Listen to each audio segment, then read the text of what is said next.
You're listening to The Strange Case of Dr. Jekyll and Mr. Hyde by Robert Louis Stevenson in a modernized edition from Updated Works.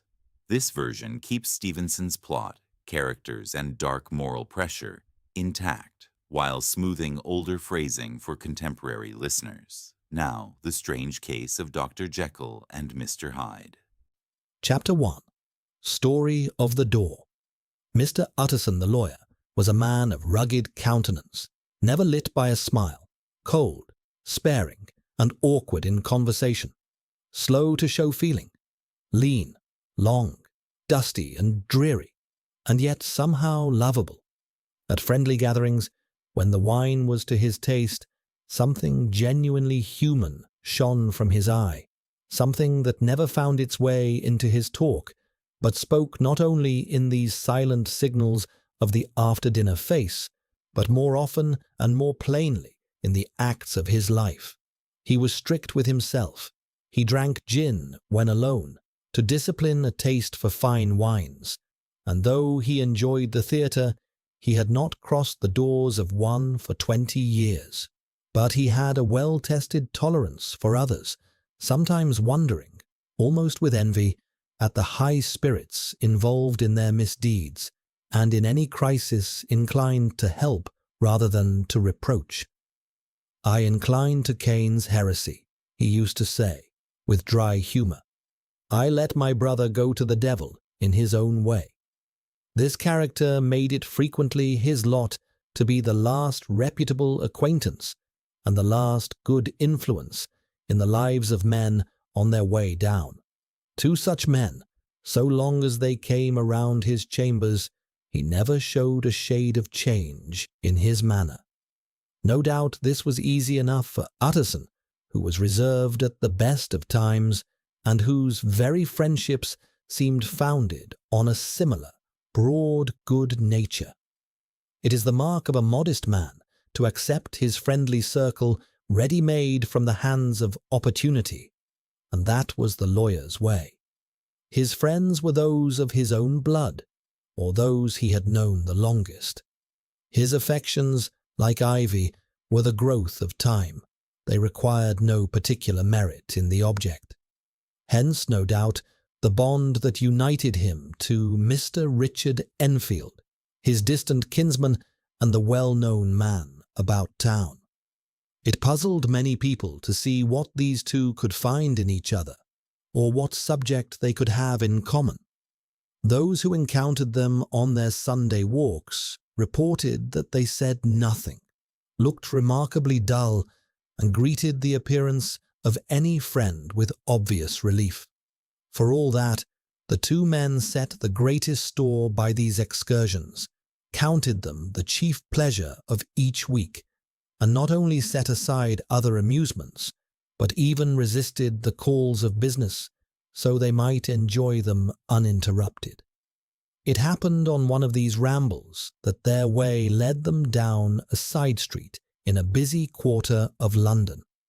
The street was small and what is called quiet, but it drove a thriving trade on weekdays. The inhabitants were all doing well, it seemed, and all ambitiously hoping to do better still, spending the surplus of their gains on display, so that the shop fronts stood along the thoroughfare with an air of invitation, like rows of smiling saleswomen. Even on Sunday, when it veiled its more colourful charms and lay comparatively empty, the street shone out in contrast to its dingy neighbourhood like a fire in a forest, with its freshly painted shutters, well-polished brass, and general cleanliness and cheerfulness. It instantly caught and pleased the eye of any passer-by. 2 doors from one corner, on the left hand going east, the line of shops was broken by the entry of a court, and just at that point a certain sinister block of building thrust its gable out toward the street.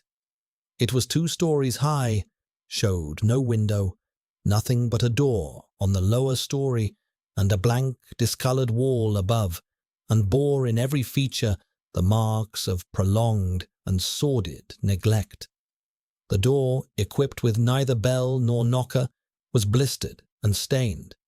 Tramps slouched into the recess and struck matches on the panels. Children kept shop upon the steps. The schoolboy had tried his knife on the mouldings, and for close on a generation no one had appeared to drive away these casual visitors or repair their damage. Mr. Enfield and the lawyer were on the other side of the street, but when they came level with the entry, Enfield lifted his cane and pointed. "Did you ever notice that door?" he asked, and when his companion said yes, "It is connected in my mind," he added, "with a very odd story." "Indeed," said Mr. Utterson with a slight change of voice. "And what was that?" "Well, it was this way," returned Mr. Enfield.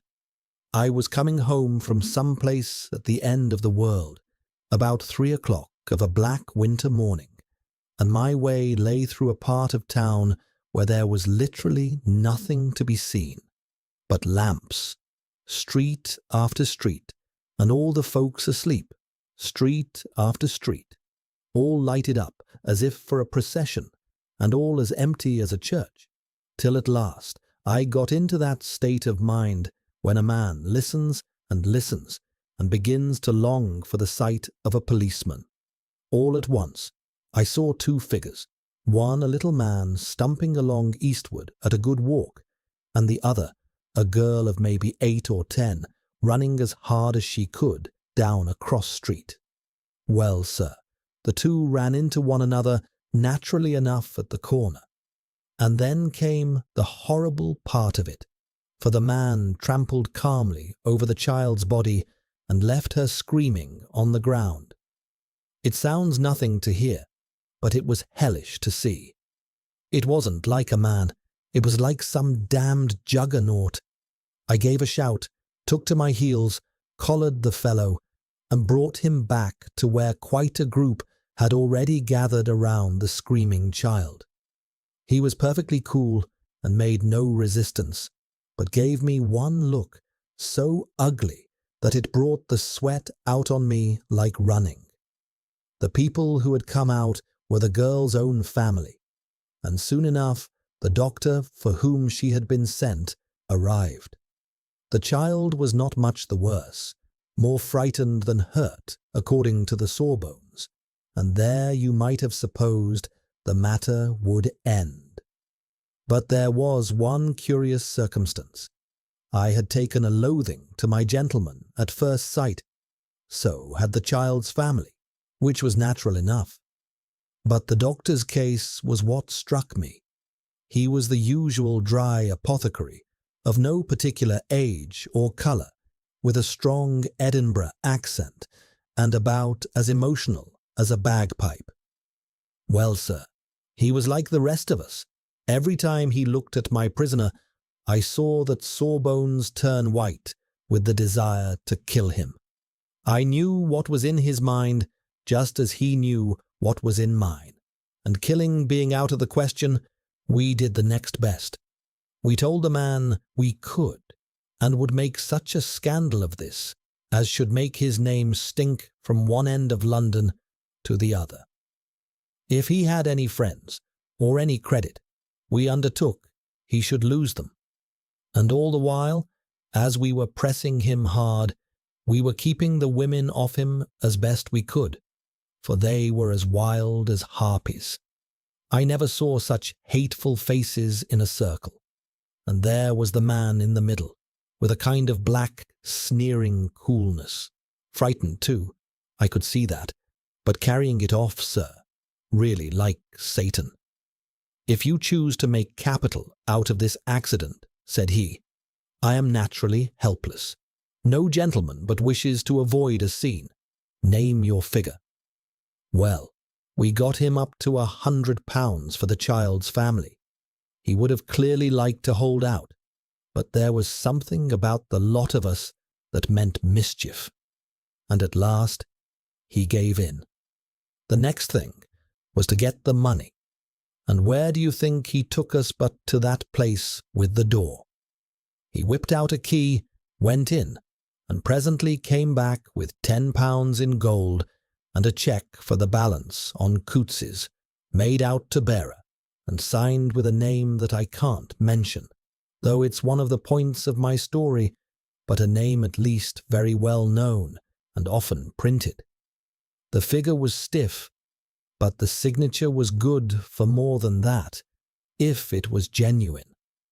I took the liberty of pointing out to my gentleman that the whole business looked suspicious, and that a man does not in real life walk into a cellar door at 4 in the morning and come out with another man's cheque for clothes on £100. But he was quite easy and sneering. "Set your mind at rest," says he. "I will stay with you till the banks open and cash the cheque myself." So we all set off, the doctor and the child's father, and our friend, and myself, and passed the rest of the night in my chambers, and next day, when we had breakfasted, went together to the bank. I handed in the cheque myself, and said I had every reason to believe it was a forgery. Not a bit of it. The cheque was genuine. "Tut, tut," said Mr. Utterson. "I see you feel as I do," said Mr. Enfield. "Yes, it's a bad story, for my man was a fellow that nobody could have dealings with, a truly damnable man. And the person who wrote the cheque is the very model of respectability, celebrated too, and, what makes it worse, one of those who do what they call good. Blackmail, I suppose, an honest man paying through the nose for some youthful scrape. Blackmail House is what I call that place with the door, in consequence. Though even that," he added, and with the words fell into a vein of musing, "is far from explaining all."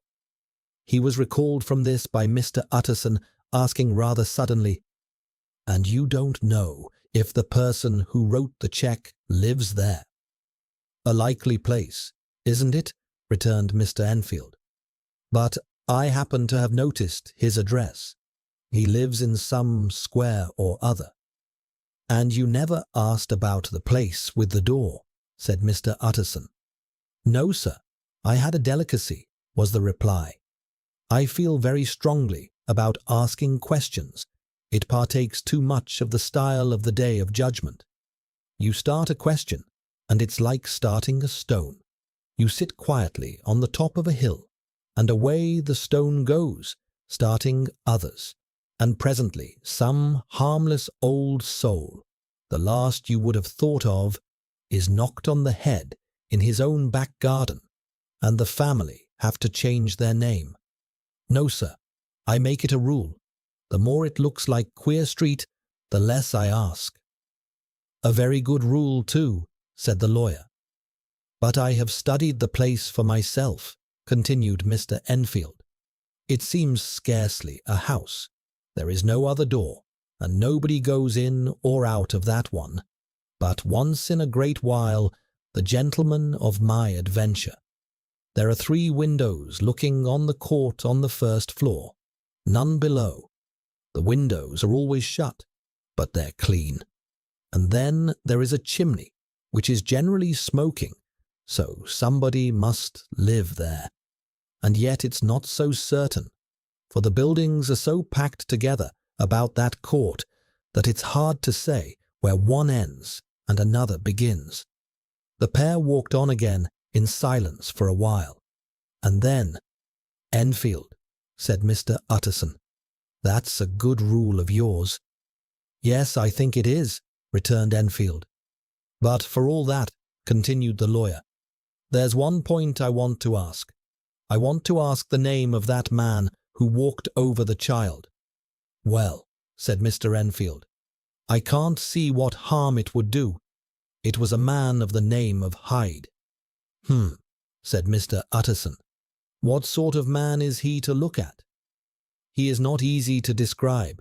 There is something wrong with his appearance, something displeasing, something downright detestable. I never saw a man I so disliked, and yet I can scarcely say why. He must be deformed somewhere. He gives a strong feeling of deformity, although I couldn't point to any specific thing. He's an extraordinary-looking man, and yet I really can name nothing out of the ordinary. No, sir, I can make nothing of it. I can't describe him, and it's not want of memory, for I declare I can see him this moment." Mr. Utterson walked on again for some way in silence, plainly under a weight of thought. "You are sure he used a key?" he inquired at last. "My dear sir," began Enfield, startled out of himself. "Yes, I know," said Utterson. "I know it must seem strange. The fact is, if I do not ask you the name of the other party, it is because I know it already. You see, Richard, your tale has struck home. If you have been inexact in any point, you had better correct it." "I think you might have warned me," returned the other, with a touch of sullenness. "But I have been scrupulously exact, as you call it. The fellow had a key, and what's more, he has it still. I saw him use it not a week ago." Mr. Utterson sighed deeply, but said nothing, and the young man presently went on. "Here is another lesson to say nothing," said he. "I am ashamed of my long tongue. Let us make a bargain never to refer to this again." "With all my heart," said the lawyer. "I shake hands on that, Richard." Chapter 2. Search for Mr. Hyde. That evening, Mr. Utterson came home to his bachelor house in low spirits and sat down to dinner without appetite. On Sundays, after this meal, it was his custom to sit close by the fire with a dry book of divinity on his reading stand until the neighboring church clock struck midnight. Then he would go, soberly and gratefully, to bed. But that night, as soon as the cloth was cleared away, he took up a candle and went into his business room. There he opened his safe, took from its most private compartment a document endorsed on the envelope as Dr. Jekyll's will, and sat down with a clouded brow to study what it contained.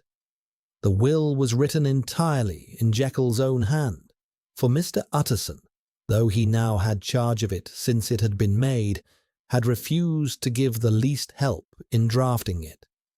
It provided not only that, in the event of the death of Henry Jekyll, with many degrees and honours, all his possessions should pass into the hands of his friend and benefactor Edward Hyde, but also that in the event of Dr. Jekyll's disappearance or unexplained absence for any period exceeding 3 calendar months, the said Edward Hyde should step into the said Henry Jekyll's place without further delay and free from any burden or obligation, apart from the payment of a few small sums to the members of the doctor's household.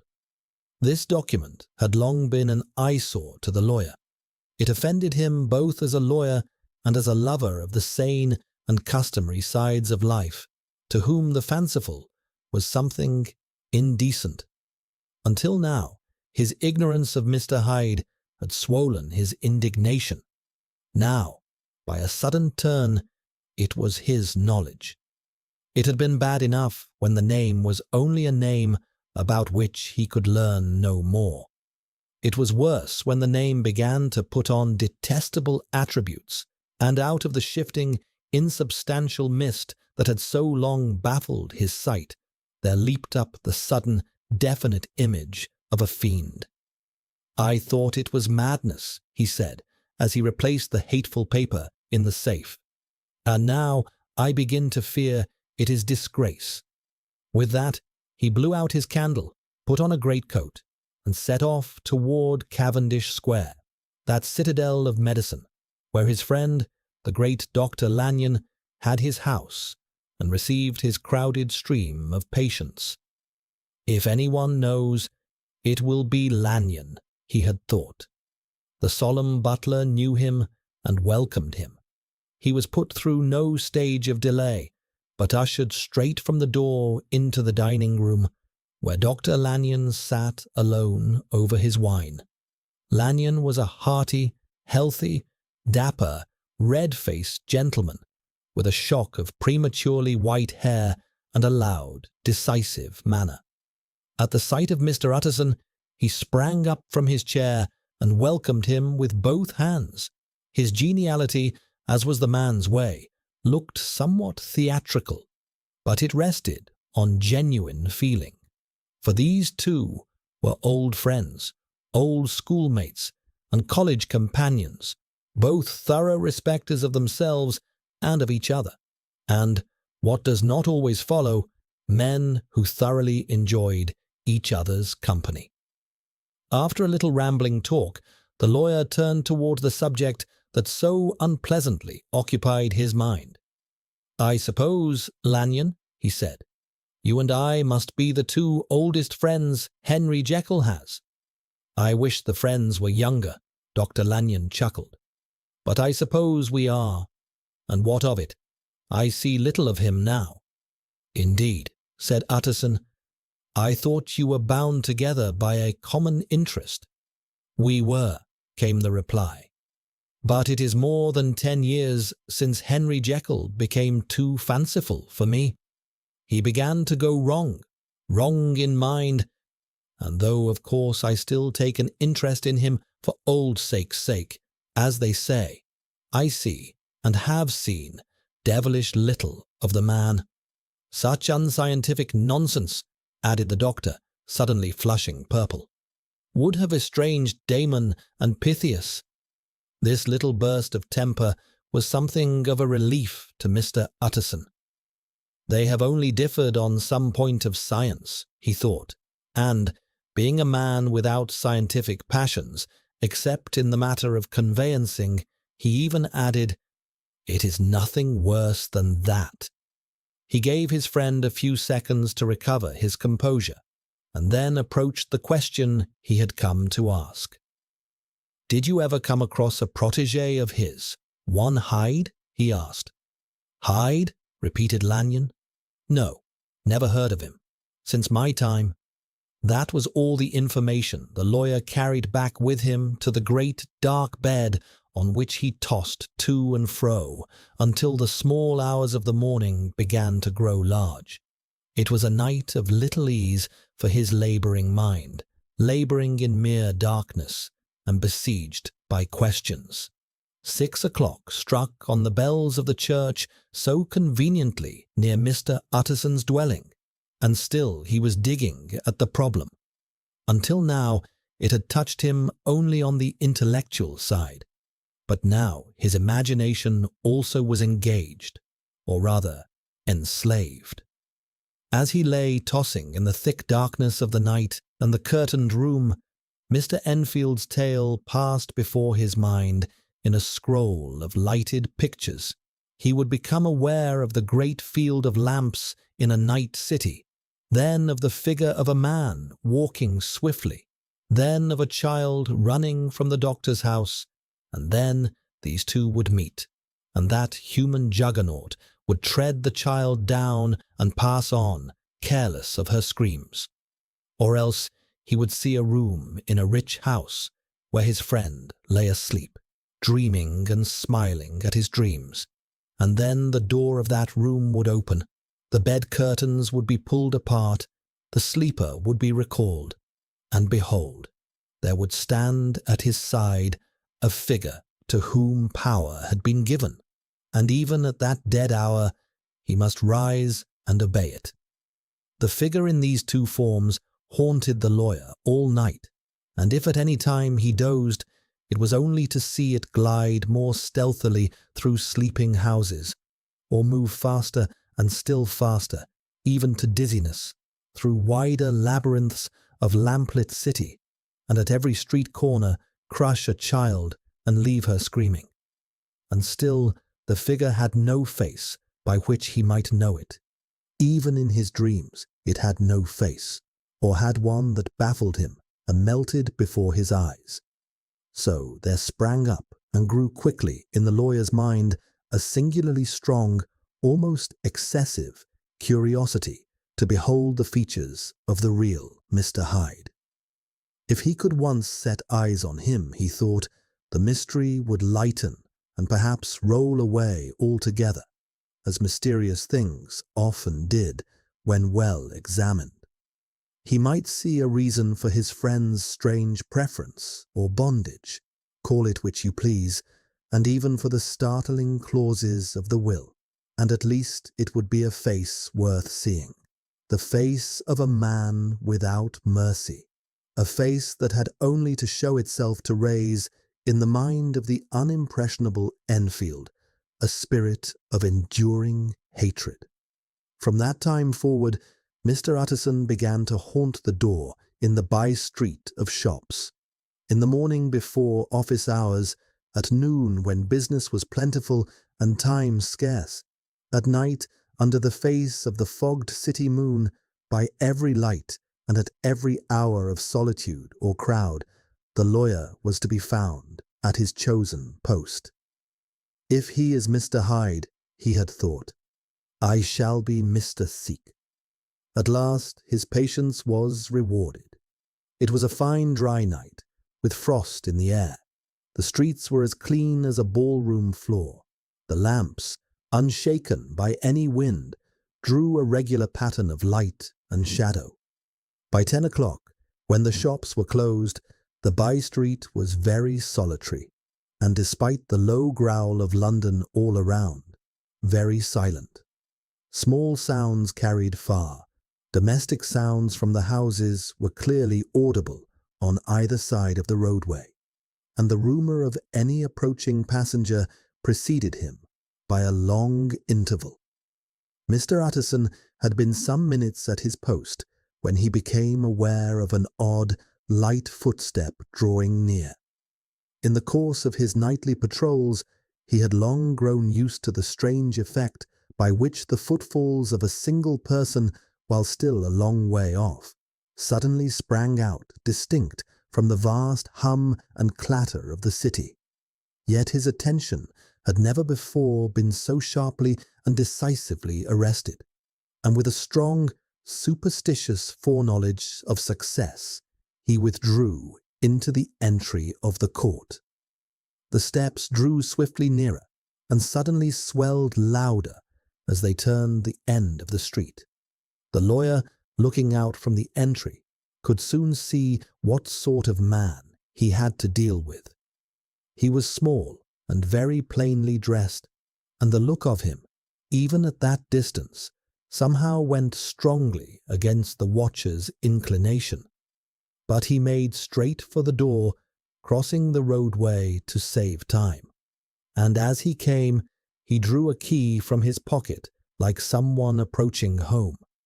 Mr. Utterson stepped out and touched him on the shoulder as he passed. Mr. Hyde, I think.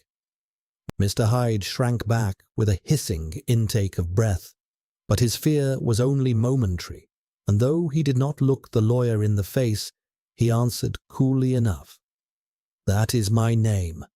What do you want?" "I see you are going in," returned the lawyer. "I am an old friend of Dr. Jekyll's, Mr. Utterson of Gaunt Street.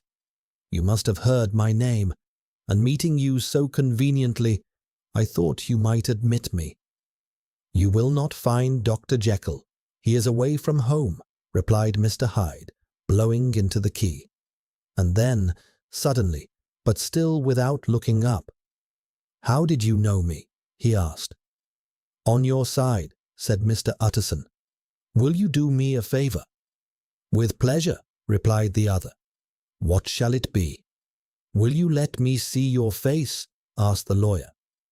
Mr. Hyde appeared to hesitate, and then, as if on some sudden reflection, turned about with an air of defiance, and the pair stared at each other rather fixedly for a few seconds. "Now I shall know you again," said Mr. Utterson. "It may be useful." "Yes," returned Mr. Hyde. "It is just as well we have met. And a propos, you should have my address." And he gave a number in a street in Soho. Good God, thought Mr. Utterson. Can he too have been thinking of the will, but he kept his feelings to himself and only grunted in acknowledgment of the address. "And now," said the other, "how did you know me?" "By description," was the reply. "Whose description?" "We have common friends," said Mr. Utterson. "Common friends," echoed Mr. Hyde, a little hoarsely. "Who are they?" "Jekyll, for instance," said the lawyer. "He never told you," cried Mr. Hyde, with a flush of anger. "I did not think you would have lied." "Come," said Mr. Utterson, "that is not fitting language." The other snarled aloud into a savage laugh, and the next moment, with extraordinary quickness, he had unlocked the door and disappeared into the house. The lawyer stood for a while after Mr. Hyde had left him, the very picture of uneasiness. Then he began slowly to mount the street, pausing every step or two and putting his hand to his brow, like a man in deep perplexity. The problem he was debating as he walked belonged to a class rarely solved. Mr. Hyde was pale and dwarfish. He gave an impression of deformity without any nameable malformation. He had a displeasing smile. He had borne himself toward the lawyer with a sort of murderous mixture of timidity and boldness, and he spoke with a husky, whispering, somewhat broken voice. All these were points against him, but not all of them together could explain the previously unknown disgust, loathing, and fear with which Mr. Utterson regarded him. "There must be something else," said the perplexed gentleman. "There is something more, if I could find a name for it. God bless me, the man seems hardly human. Something troglodytic, shall we say? Or can it be the old story of Dr. Fell? Or is it the mere radiance of a foul soul that thus shines through and transforms its clay body? The last, I think, for oh, my poor old Harry Jekyll, if ever I read Satan's signature on a face, it is on that of your new friend."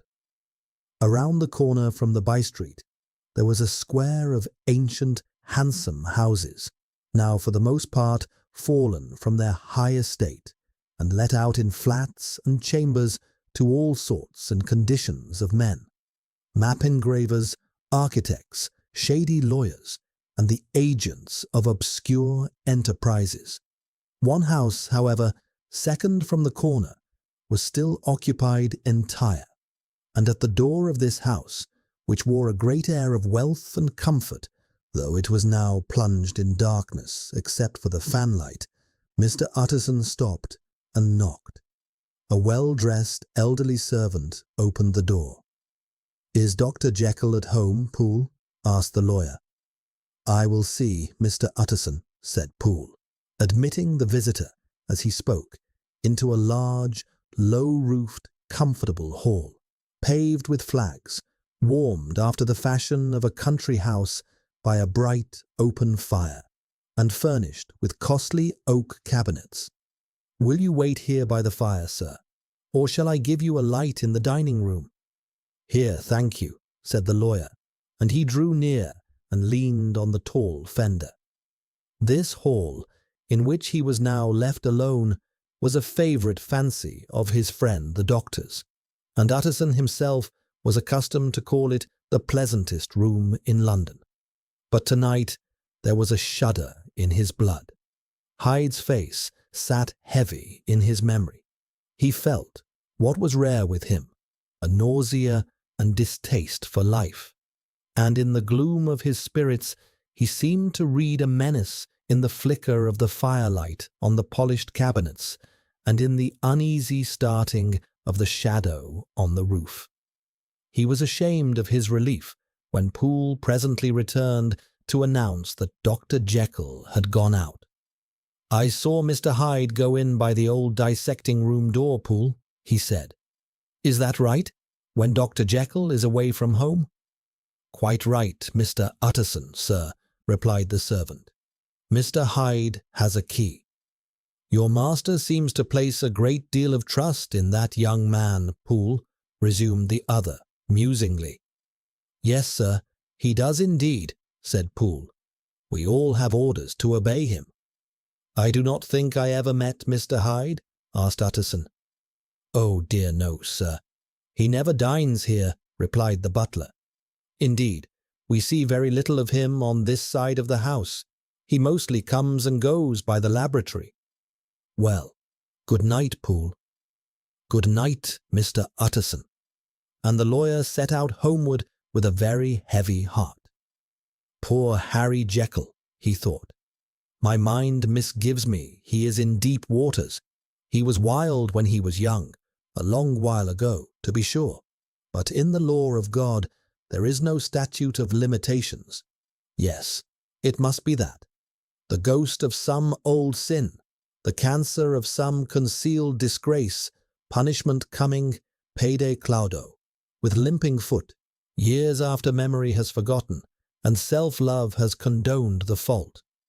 And the lawyer, frightened by the thought, brooded for a while over his own past, groping in every corner of memory, in case some jack-in-the-box of an old iniquity should leap into the light. His past was fairly blameless. Few men could read the record of their lives with less apprehension. Yet he was humbled to the dust by the many bad things he had done, and raised up again into a sober and fearful gratitude by the many he had come so near to doing, yet avoided. Then, returning to his former subject, he conceived a spark of hope. This Master Hyde, if he were studied, he thought, must have secrets of his own, black secrets by the look of him, secrets compared to which poor Jekyll's worst would be like sunshine. Things cannot continue as they are. It turns me cold to think of this creature stealing like a thief to Harry's bedside. Poor Harry, what an awakening, and the danger of it. For if this Hyde suspects the existence of the will, he may grow impatient to inherit. Yes, I must put my shoulder to the wheel, if Jekyll will but let me, he added, if Jekyll will only let me. For once more he saw before his mind's eye, as clear as a transparency, the strange clauses of the will. Chapter 3. Dr. Jekyll was quite at ease. A fortnight later, by a stroke of good fortune, the doctor gave one of his pleasant dinners to some 5 or 6 old friends, all intelligent, reputable men, and all judges of good wine. Mr. Utterson arranged things so that he remained behind after the others had gone. This was no new arrangement, but something that had happened many scores of times. Where Utterson was liked, he was liked well. Hosts loved to detain the dry lawyer after the light-hearted and the loose-tongued had already their foot on the threshold. They liked to sit a while in his unobtrusive company, practicing for solitude, sobering their minds in the man's rich silence after the expense and strain of gaiety. Dr. Jekyll was no exception to this rule, as he now sat on the opposite side of the fire, a large, well-made, smooth-faced man of 50, with something of a slyish cast, perhaps, but every mark of capacity and kindness you could see by his looks that he cherished a sincere and warm affection for Mr. Utterson. "I have been wanting to speak to you, Jekyll," began the latter. "You know that will of yours?" A close observer might have gathered that the topic was distasteful, but the doctor carried it off gaily. "My poor Utterson," said he, "you are unfortunate in such a client. I never saw a man so distressed as you were by my will, unless it were that hide-bound pedant, Lanyon, at what he called my scientific heresies. Oh, I know he's a good fellow, you needn't frown, an excellent fellow, and I always mean to see more of him. But a hide-bound pedant for all that, an ignorant, blatant pedant. I was never more disappointed in any man than Lanyon. You know I never approved of it," pursued Utterson, ruthlessly disregarding the fresh topic. My will? Yes, certainly. I know that, said the doctor, a trifle sharply. You have told me so. Well, I tell you so again, continued the lawyer. I have been learning something of young Hyde. The large, handsome face of Dr. Jekyll grew pale to the very lips, and there came a blackness about his eyes. I do not care to hear more, said he. This is a matter I thought we had agreed to drop. What I heard was abominable, said Utterson. It can make no change. You do not understand my position, returned the doctor, with a certain incoherency of manner. I am painfully situated, Utterson. My position is a very strange one. It is one of those affairs that cannot be mended by talking. Jekyll, said Utterson, you know me. I am a man to be trusted. Make a clean breast of this in confidence, and I make no doubt I can get you out of it. My good Utterson, said the doctor, this is very good of you. This is downright good of you, and I cannot find words to thank you in. I believe you fully. I would trust you before any man alive. Yes, before myself, if I could make the choice. But indeed, it is not what you fancy. It is not so bad as that. Just to put your good heart at rest, I will tell you one thing. The moment I choose, I can be rid of Mr. Hyde.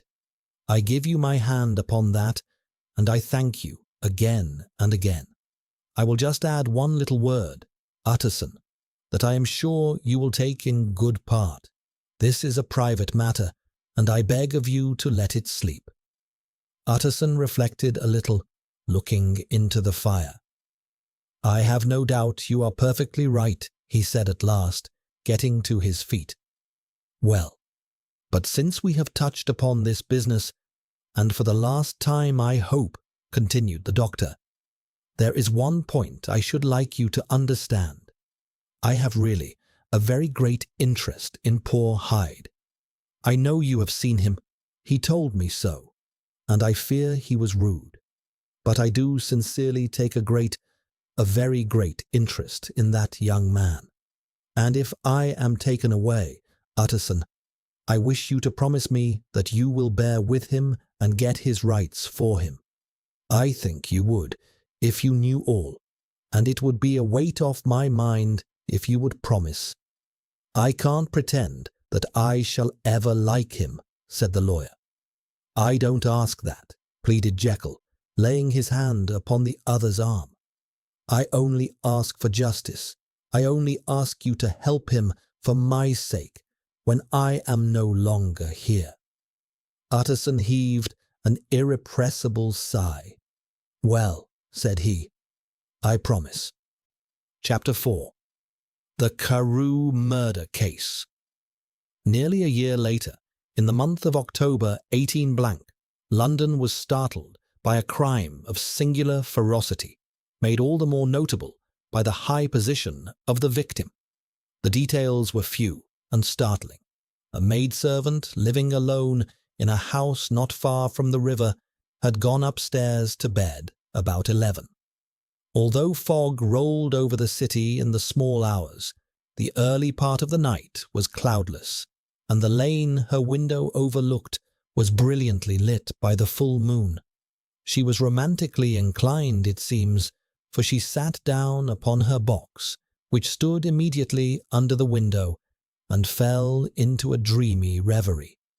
Never, she used to say, with streaming tears, when she narrated that experience, never had she felt more at peace with all men, or thought more kindly of the world. As she sat there, she became aware of an aged and beautiful gentleman with white hair drawing near along the lane and advancing to meet him, another and very small gentleman to whom at first she paid little attention. When they had come within speaking distance, just below the maid's eyes, the older man bowed and addressed the other with a very polished manner.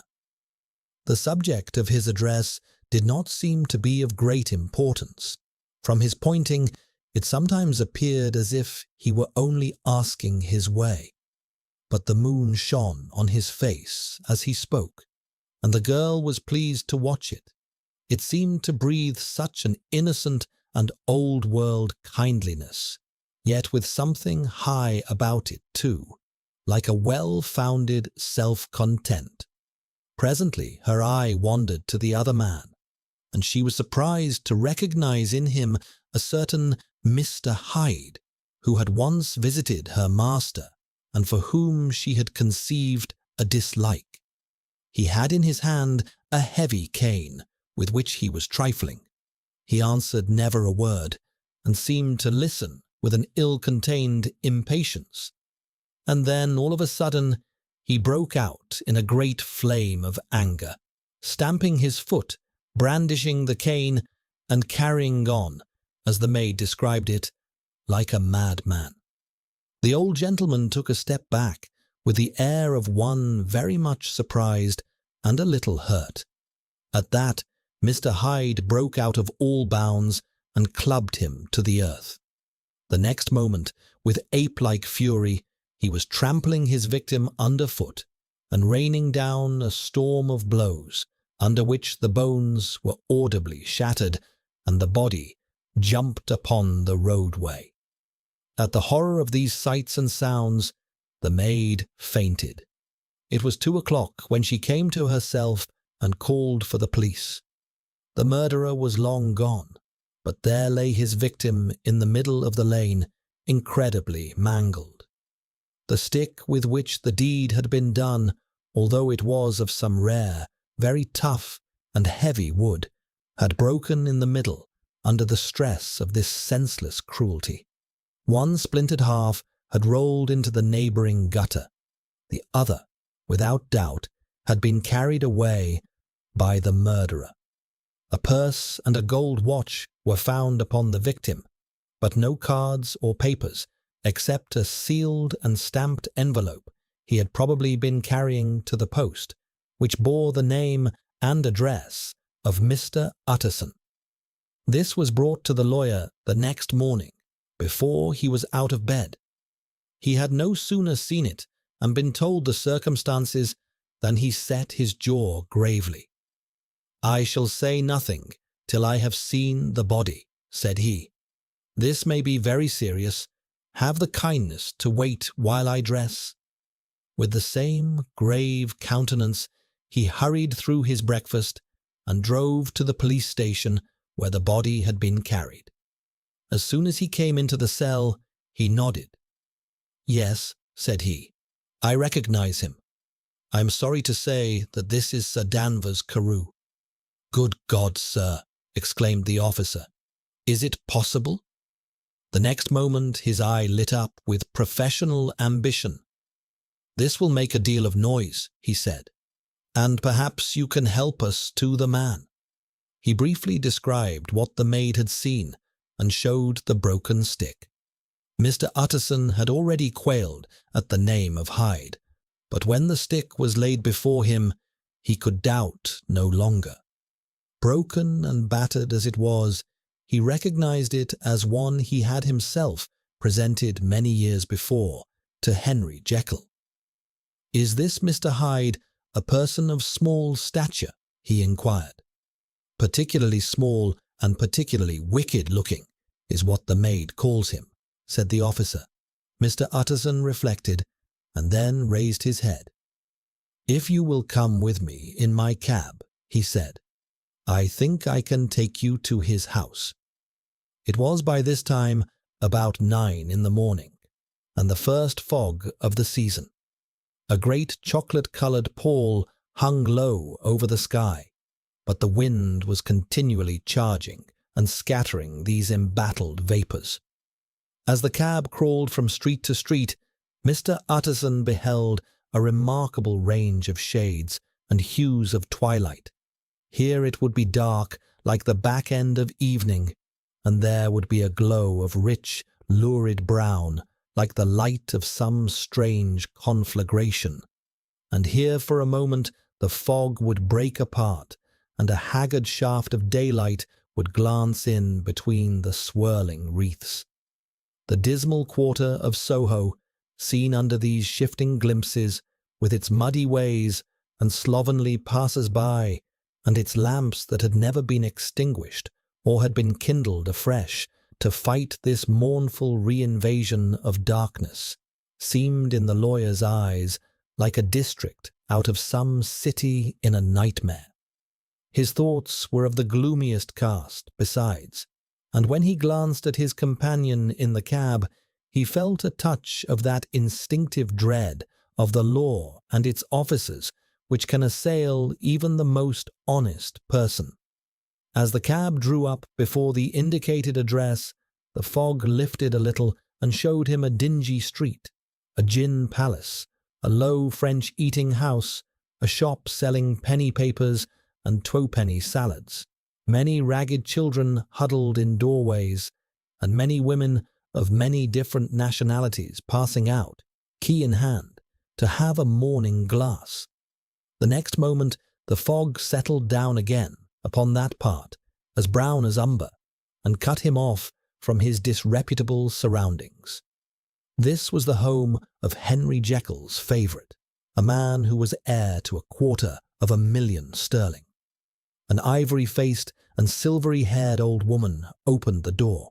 She had an evil face, smoothed over by hypocrisy, but her manners were excellent.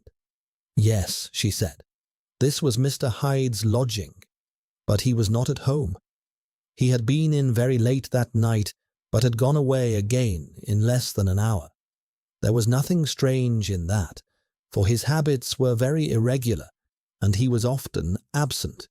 Indeed, it was nearly 2 months since she had seen him, until yesterday. Very well then, we wish to see his rooms, said the lawyer. When the woman began to declare it was impossible, he added, I had better tell you who this person is. This is Inspector Newcomen of Scotland Yard. A flash of odious joy appeared on the woman's face. Ah, said she, he is in trouble. What has he done? Mr. Utterson and the inspector exchanged glances. He doesn't seem a very popular character, observed the latter. And now, my good woman, just let me and this gentleman have a look around. In the whole extent of the house, which was otherwise empty but for the old woman, Mr. Hyde had used only a couple of rooms, but these were furnished with luxury and good taste. A closet was filled with wine, the plate was of silver, the linen elegant. A good picture hung on the walls, a gift, as Utterson supposed, from Henry Jekyll, who was much of a connoisseur, and the carpets were thick and agreeable in colour. At that moment, however, the rooms bore every sign of having been recently and hurriedly ransacked.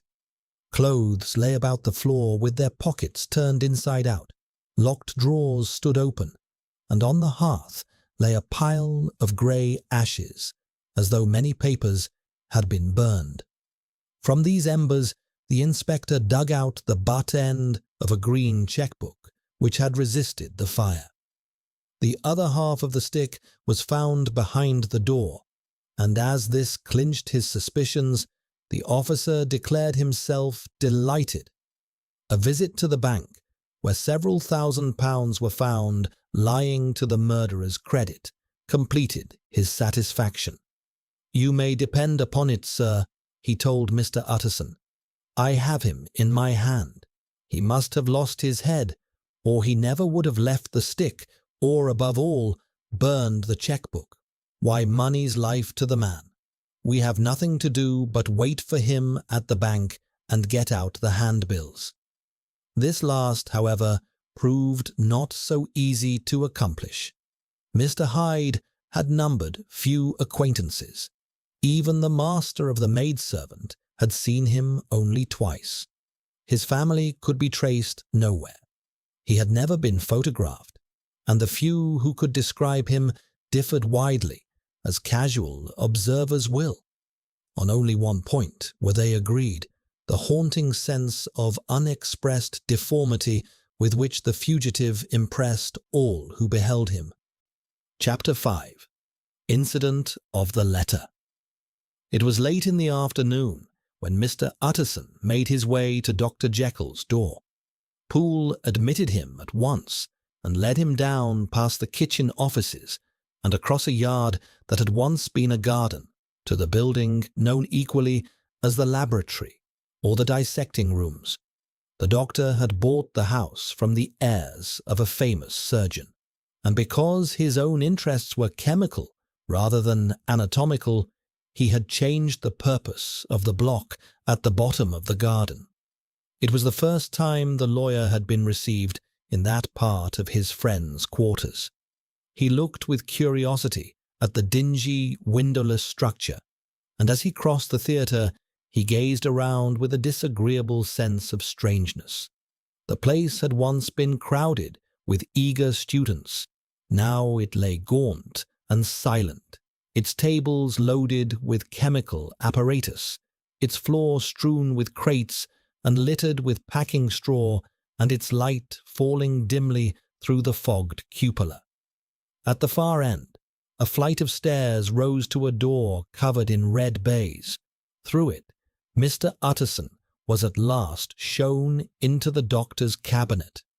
It was a large room, lined with glass-fronted cupboards, furnished among other things with a cheval glass and a business table, and looking out on the court through 3 dusty, iron-barred windows. The fire burned in the grate.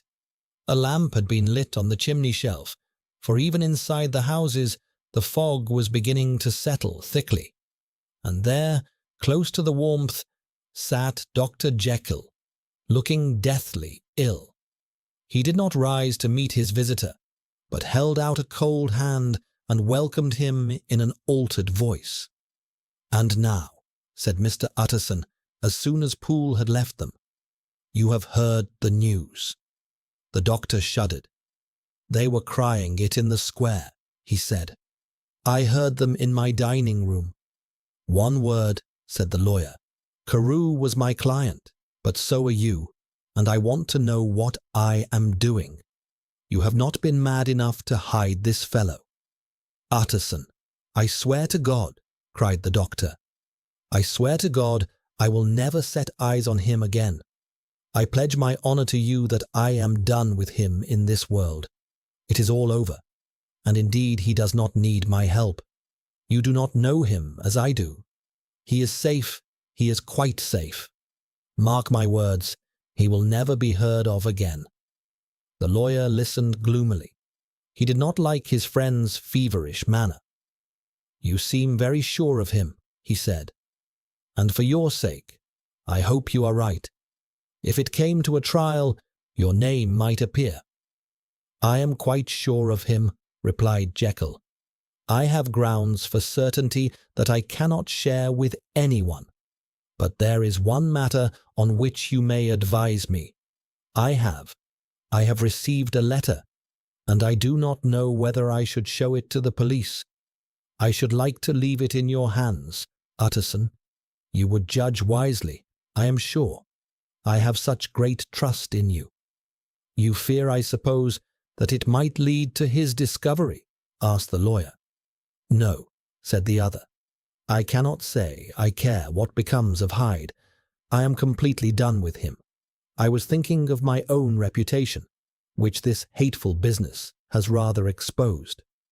Utterson thought this over for a while. He was surprised by his friend's selfishness, and yet relieved by it. "Well," he said at last, "let me see the letter." The letter was written in an odd, upright hand, and signed Edward Hyde. In brief, it stated that the writer's benefactor, Dr. Jekyll, whom he had long and most unworthily repaid for 1,000 acts of generosity, need feel no alarm for his safety, since he had means of escape on which he placed certain reliance. The lawyer liked this letter well enough. It gave a better colour to the intimacy than he had expected, and he blamed himself for some of his past suspicions. "Have you the envelope?" he asked. "I burned it," replied Jekyll, "before I thought what I was doing, but it bore no postmark.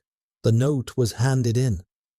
"Shall I keep this and sleep on it?" asked Utterson. "I want you to judge for me entirely," was the reply.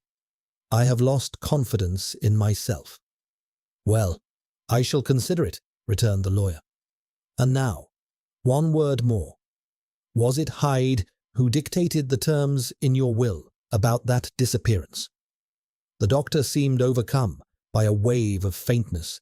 He shut his mouth tight and nodded. "I knew it," said Utterson. "He meant to murder you. You have had a fine escape." "I have had what is far more to the point," returned the doctor solemnly. "I have had a lesson. O God, Utterson, what a lesson I have had." And for a moment he covered his face with his hands. On his way out, the lawyer stopped and spoke a word or two with Poole. "By the way," he said, "there was a letter handed in today. What was the messenger like?" But Poole was certain that nothing had come except by post, and only circulars by that, he added. This news sent the visitor away with his fears renewed. Plainly the letter had come by the laboratory door. Possibly, indeed, it had been written in the cabinet itself. If that was so, it had to be judged differently and handled with greater caution. As he went, the newsboys were crying themselves hoarse along the footways. "Special edition, shocking murder of a member of Parliament." That was the funeral oration of one friend and client, and he could not help feeling a certain apprehension that the good name of another might be sucked down in the whirl of the scandal. At the very least, he had a delicate decision to make. Self-reliant as he was by habit, he began to long for advice. It could not be had directly, but perhaps, he thought, it might be fished for. Not long afterward, he sat on one side of his own hearth, with Mr. Guest, his head clerk, on the other. Between them, at a carefully calculated distance from the fire, stood a bottle of a particular old wine that had long lived unsunned in the foundations of his house. The fog still lay with folded wings above the drowned city, where the lamps glimmered like red jewels, and through the muffling, smothering clouds that had fallen over it, the procession of city life still rolled in through the great arteries with a sound like a mighty wind. But the room was cheerful with firelight. In the bottle the acids had long ago settled. The imperial colour had mellowed with time, as colour grows richer in stained glass, and the glow of hot autumn afternoons on hillside vineyards was ready to be released and scatter the fogs of London. Without noticing it, the lawyer softened. There was no man from whom he kept fewer secrets than Mr. Guest, and he was not always sure he kept as many as he meant to. Guest had often been to the doctor's house on business. He knew Poole. He could hardly have failed to hear of Mr. Hyde's familiarity with the household. He might draw conclusions. Would it not be just as well, then, for him to see a letter that set that mystery right? And above all, since Guest was a serious student and critic of handwriting, he would regard the step as natural and obliging. Besides, the clerk was a man of counsel. He would hardly read so strange a document without dropping some remark, and by that remark Mr. Utterson might shape his future course. "This is a sad business about Sir Danvers," he said. "Yes, sir, indeed. It has stirred a great deal of public feeling," returned Guest. "The man, of course, was mad." "I should like to hear your views on that," replied Utterson. "I have a document here in his handwriting. It is between ourselves, for I scarcely know what to do about it. It is an ugly business at the best. But there it is, quite in your line, a murderer's autograph." Guest's eyes brightened, and he sat down at once and studied it with passion. "No, sir," he said, "not mad, but it is an odd hand. And by all accounts, a very odd writer," added the lawyer. Just then, the servant entered with a note. "Is that from Dr. Jekyll, sir?" asked the clerk. "I thought I knew the writing. Anything private, Mr. Utterson?" "Only an invitation to dinner." "Why? Do you want to see it?" "One moment. I thank you, sir." And the clerk laid the 2 sheets of paper side by side and carefully compared their contents. "Thank you, sir," he said at last, returning both. "It is a very interesting autograph." There was a pause, during which Mr. Utterson struggled with himself. "Why did you compare them, guest?" he asked suddenly. "Well, sir," returned the clerk, "there is a rather singular resemblance. The 2 hands are identical in many points, only differently sloped." "Rather strange," said Utterson. "It is, as you say, rather strange," returned Guest. "I would not speak of this note, you know," said the master. "No, sir," said the clerk. "I understand." But no sooner was Mr. Utterson alone that night than he locked the note into his safe, where it remained from that time forward. "What," he thought, "Henry Jekyll forged for a murderer?" And his blood ran cold in his veins. Chapter 6. The Remarkable Incident of Dr. Lanyon. Time ran on. Thousands of pounds were offered in reward, for the death of Sir Danvers was resented as a public injury. But Mr. Hyde had disappeared from the knowledge of the police as though he had never existed. Much of his past was unearthed, and all of it disreputable. Tales came out of the man's cruelty, at once callous and violent, of his vile life, his strange associates, and the hatred that seemed to have surrounded his career. But of his present whereabouts, not a whisper. From the time he had left the house in Soho on the morning of the murder, he was simply blotted out, and gradually, as time drew on, Mr. Utterson began to recover from the heat of his alarm and to grow more at peace with himself. The death of Sir Danvers was, to his way of thinking, more than paid for by the disappearance of Mr. Hyde. Now that that evil influence had been withdrawn, a new life began for Dr. Jekyll.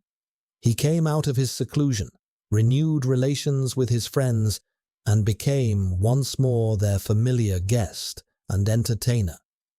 Though he had always been known for his charities, he was now no less distinguished for his religion. He was busy, he was often in the open air. He did good. His face seemed to open and brighten, as if with an inward consciousness of service. And for more than 2 months, the doctor was at peace. On the 8th of January, Utterson had dined at the doctor's with a small party. Lanyon had been there, and the face of the host had looked from one to the other, as in the old days when the 3 were inseparable friends. On the 12th, and again on the 14th, the door was shut against the lawyer. The doctor was confined to the house, Poole said, and saw no one. On the 15th, he tried again, and was again refused, and having for the last 2 months been used to seeing his friend almost daily, he found this return of solitude weigh upon his spirits. The 5th night he had guessed in to dine with him, and on the 6th he went to Dr. Lanyon's. There at least he was not denied admittance, but when he came in, he was shocked at the change which had taken place in the doctor's appearance. He had his death warrant written legibly upon his face. The rosy man had grown pale. His flesh had fallen away. He was visibly balder and older. Yet it was not so much these signs of swift physical decay that arrested the lawyer's notice as a look in the eye and a quality of manner that seemed to testify to some deep-seated terror of the mind. It was unlikely that the doctor should fear death, and yet That was what Utterson was tempted to suspect. Yes, he thought, he is a doctor. He must know his own state, and that his days are numbered, and the knowledge is more than he can bear. And yet, when Utterson remarked on his ill looks, it was with an air of great firmness that Lanyon declared himself a doomed man. "I have had a shock," he said, "and I shall never recover.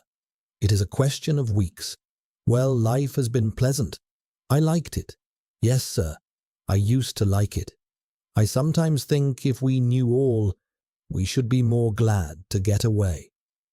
"Jekyll is ill too," observed Utterson. "Have you seen him?"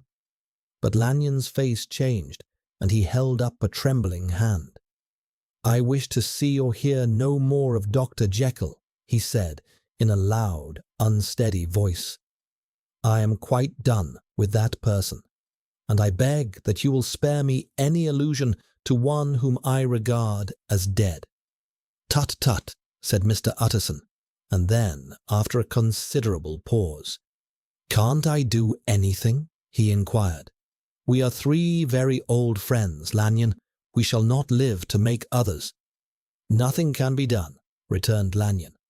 "Ask himself." "He will not see me," said the lawyer. "I am not surprised at that," was the reply.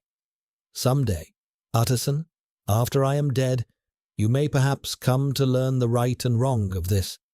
I cannot tell you, and in the meantime, if you can sit and talk with me of other things, for God's sake, stay and do so. But if you cannot keep clear of this accursed topic, then in God's name go, for I cannot bear it." As soon as he got home, Utterson sat down and wrote to Jekyll, complaining of his exclusion from the house and asking the cause of this unhappy break with Lanyon. The next day brought him a long answer, often very pathetically worded and sometimes darkly mysterious in drift. The quarrel with Lanyon was incurable. "I do not blame our old friend," Jekyll wrote, "but I share his view that we must never meet. I mean from henceforth to lead a life of extreme seclusion. You must not be surprised, nor must you doubt my friendship, if my door is often shut even to you. You must suffer me to go my own dark way. I have brought on myself a punishment and a danger that I cannot name. If I am the chief of sinners, I am the chief of sufferers also. I could not think that this earth contained a place for sufferings and terrors so unmanning. And you can do but one thing, Utterson, to lighten this destiny, and that is to respect my silence." Utterson was amazed. The dark influence of Hyde had been withdrawn. The doctor had returned to his old tasks and friendships, and a week ago the prospect had smiled with every promise of a cheerful and honoured age. Now in a moment, friendship and peace of mind and the whole tenor of his life were wrecked.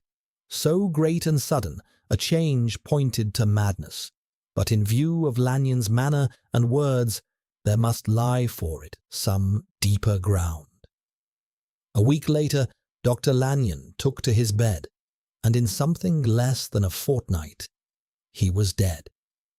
The night after the funeral, at which he had been sadly affected, Utterson locked the door of his business room and, sitting there by the light of a melancholy candle, drew out and set before him an envelope addressed in the hand and sealed with the seal of his dead friend. Private, for the hands of J.G. Utterson alone, and in case of his predecease to be destroyed, unread. So it was emphatically superscribed, and the lawyer dreaded to behold the contents. "I have buried one friend today," he thought. "What if this should cost me another?" And then he condemned the fear as a disloyalty, and broke the seal. Within there was another enclosure, likewise sealed, and marked upon the cover as not to be opened till the death or disappearance of Dr. Henry Jekyll. Utterson could not trust his eyes, Yes, it was disappearance. Here again, as in the mad will which he had long ago restored to its author, here again were the idea of a disappearance, and the name of Henry Jekyll bracketed. But in the will, that idea had sprung from the sinister suggestion of the man Hyde. It was set there with a purpose all too plain and horrible. Written by the hand of Lanyon. What should it mean? A great curiosity came over the trustee to disregard the prohibition and dive at once to the bottom of these mysteries, but professional honor and faith to his dead friend were binding obligations, and the packet slept in the innermost corner of his private safe. It is one thing to restrain curiosity, another to conquer it, and it may be doubted whether from that day forward Utterson desired the company of his surviving friend with the same eagerness. He thought of him kindly, but his thoughts were disquieted and fearful. He went to call, indeed, but he was perhaps relieved to be denied admittance. Perhaps, in his heart, he preferred to speak with Poole upon the doorstep, surrounded by the air and sounds of the open city, rather than to be admitted into that house of voluntary bondage, and to sit and speak with its inscrutable recluse. Poole had, indeed, no very pleasant news to communicate. The doctor, it appeared, now more than ever confined himself to the cabinet over the laboratory, where he would sometimes even sleep. He was out of spirits. He had grown very silent. He did not read. It seemed as if he had something on his mind. Utterson became so used to the unchanging character of these reports that he fell off little by little in the frequency of his visits. Chapter 7. Incident at the Window. It happened on a Sunday, when Mr. Utterson was on his usual walk with Mr. Enfield, that their way led them once again through the by-street. When they came in front of the door, both stopped to gaze at it. "Well," said Enfield, "that story's at an end, at least. We shall never see more of Mr. Hyde." "I hope not," said Utterson. "Did I ever tell you that I once saw him and shared your feeling of repulsion?" "It was impossible to do the one without the other," returned Enfield. "And by the way, what an ass you must have thought me, not to know that this was a back way to Dr. Jekyll's. It was partly your own fault that I found it out, even when I did." "So you found it out, did you?" said Utterson. "But if that is so, we may step into the court and take a look at the windows. To tell you the truth, I am uneasy about poor Jekyll, and even from outside I feel as if the presence of a friend might do him good." The court was very cool and a little damp, and full of a premature twilight, although the sky high overhead was still bright with sunset. The middle one of the three windows was halfway open, and sitting close beside it, taking the air with an infinite sadness of expression, like some disconsolate prisoner, Utterson saw Dr. Jekyll. "What, Jekyll?" he cried. "I trust you are better." "I am very low, Utterson," replied the doctor drearily. "Very low. It will not last long, thank God." "You stay too much indoors," said the lawyer. "You should be out, whipping up the circulation, like Mr. Enfield and me. This is my cousin, Mr. Enfield, Dr. Jekyll. Come now, get your hat and take a quick turn with us." "You are very good," sighed the other. "I should like to very much, but no, no, no, it is quite impossible. I dare not. But indeed, Utterson, I am very glad to see you. This is really a great pleasure. I would ask you and Mr. Enfield up, but the place is really not fit." "Why then," said the lawyer good-naturedly, "the best thing we can do is to stay down here and speak with you from where we are." "That is just what I was about to venture to propose," returned the doctor with a smile. But the words were hardly out before the smile was struck from his face and replaced by an expression of such abject terror and despair that it froze the very blood of the two gentlemen below. They saw it only for a glimpse, for the window was instantly thrust down, but that glimpse had been sufficient, and they turned and left the court without a word. In silence they traversed the by-street, and it was not until they had come into a neighbouring thoroughfare, where even on a Sunday there were still some stirrings of life, that Mr. Utterson at last turned and looked at his companion. They were both pale, and there was an answering horror in their eyes. "God forgive us! God forgive us!" said Mr. Utterson. But Mr. Enfield only nodded his head very gravely, and walked on once more in silence. Chapter 8. The Last Night. Mr. Utterson was sitting by his fire one evening after dinner, when, to his surprise, Poole came to visit him. "Good heavens, Poole, what brings you here?" he cried. Then, looking at him more closely, he added, "What is wrong with you? Is the doctor ill?" "Mr. Utterson," the man said, "something is wrong." "Sit down, and here is a glass of wine for you," said the lawyer. "Now take your time and tell me plainly what you want." "You know the doctor's ways, sir," Poole replied, "and how he shuts himself up." "Well, he is shut up again in the cabinet, and I do not like it, sir. I swear I do not like it. Mr. Utterson, sir, I am afraid." "Now, my good man," said the lawyer, "be explicit. What are you afraid of?" "I have been afraid for about a week," returned Poole, stubbornly ignoring the question, "and I can bear it no longer." The man's appearance fully supported his words. His manner had changed for the worse, and except for the moment when he had first announced his terror, he had not once looked the lawyer in the face. Even now he sat with the glass of wine untouched on his knee, his eyes fixed on a corner of the floor. "I can bear it no longer," he repeated. "Come," said the lawyer. "I see you have some good reason, Poole. I see something is seriously wrong. Try to tell me what it is." "I think there has been foul play," Poole said hoarsely. "Foul play!" cried the lawyer, much frightened, and because of that, rather inclined to be irritated. "What foul play? What does the man mean?" "I dare not say, sir," was the answer. "But will you come with me and see for yourself?" Mr. Utterson's only answer was to rise and get his hat and greatcoat.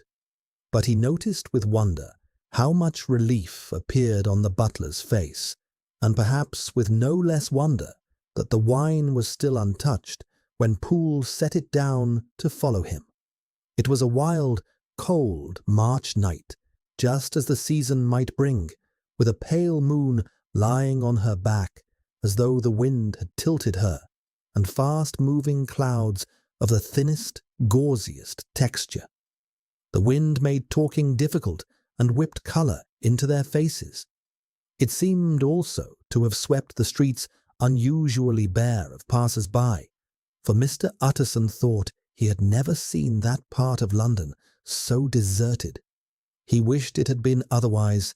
Never in his life had he felt so sharp a desire to see and touch his fellow creatures. For struggle as he might, his mind was weighed down by a crushing expectation of disaster.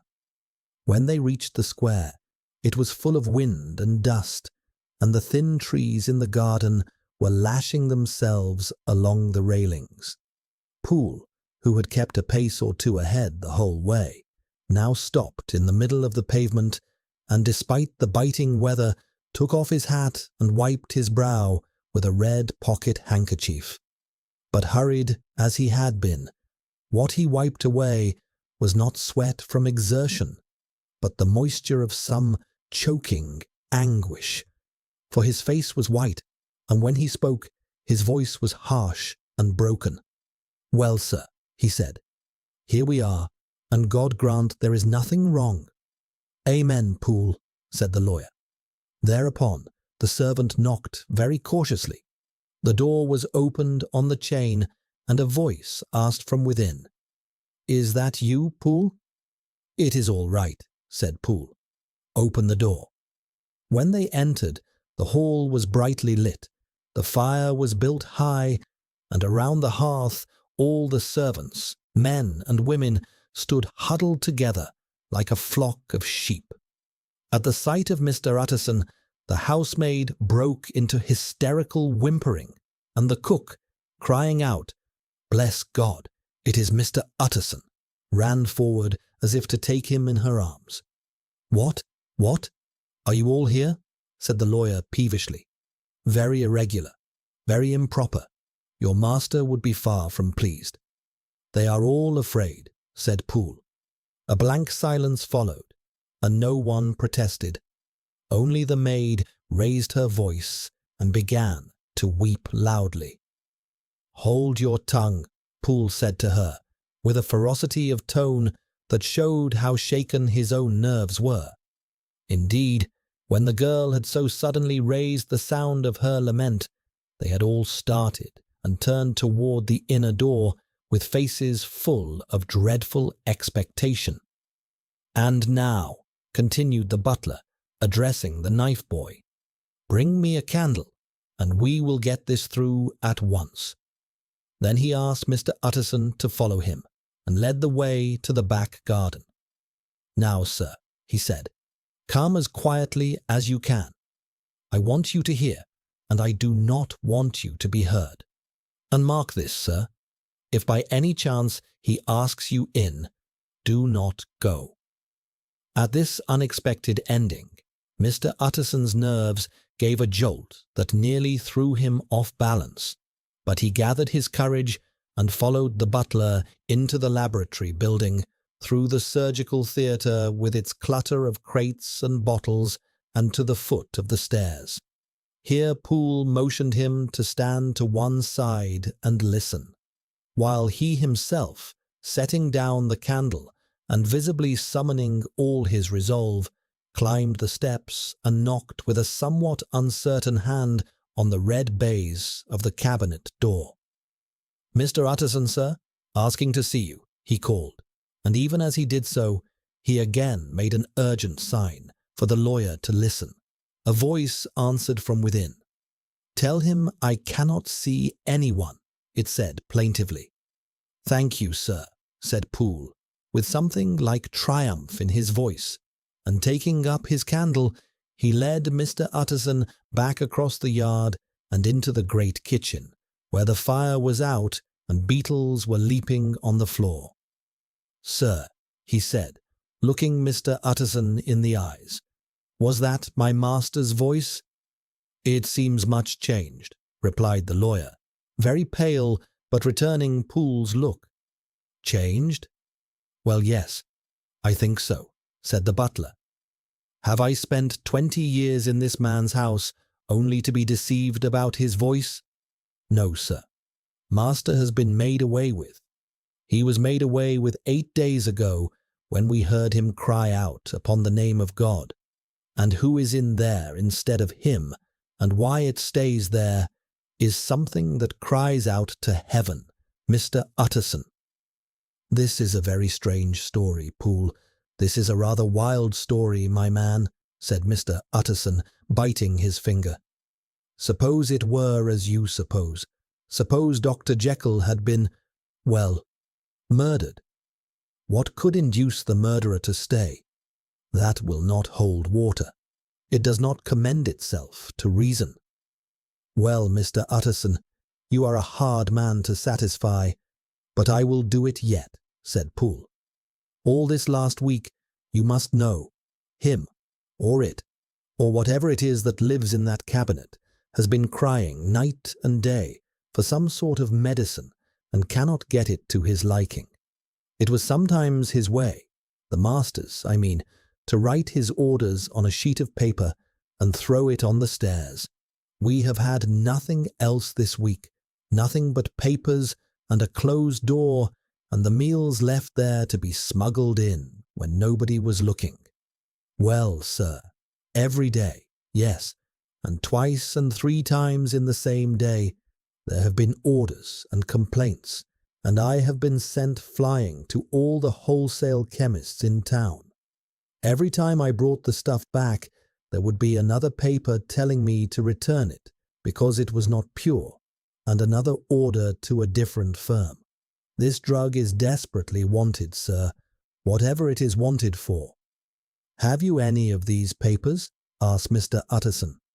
Poole felt in his pocket and handed out a crumpled note, which the lawyer, bending nearer to the candle, examined carefully. Its contents ran as follows. Dr. Jekyll presents his compliments to Messrs. Moore. He assures them that their last sample is impure and quite useless for his present purpose. In the year 18 blank, Dr. J purchased a somewhat large quantity from Messrs. M. He now begs them to search with the most careful diligence, and if any of the same quality remains, to forward it to him at once. Expense is no consideration. The importance of this to Dr. J can hardly be exaggerated. So far the letter had run calmly enough, but here, with a sudden splutter of the pen, the writer's emotion had broken loose. For God's sake, he had added, find me some of the old. This is a strange note, said Mr. Utterson, and then sharply, how do you come to have it open?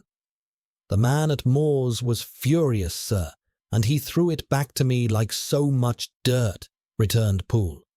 This is unquestionably the doctor's hand, do you know? Resumed the lawyer. I thought it looked like it, said the servant rather sulkily, and then, with another voice, but what matters handwriting, he said.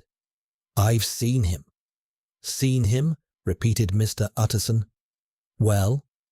That's it, said Poole. It was this way. I came suddenly into the theatre from the garden. It seems he had slipped out to look for this drug, or whatever it is, for the cabinet door was open, and there he was at the far end of the room, digging among the crates. He looked up when I came in, gave a kind of cry, and whipped upstairs into the cabinet. It was but for 1 minute that I saw him, but the hair stood upon my head like quills. Sir, if that was my master, why had he a mask upon his face? If it was my master, why did he cry out like a rat and run from me? I have served him long enough. And then the man paused and passed his hand over his face. These are all very strange circumstances, said Mr. Utterson, but I think I begin to see daylight. Your master, Poole, is plainly seized with one of those maladies that both torture and deform the sufferer.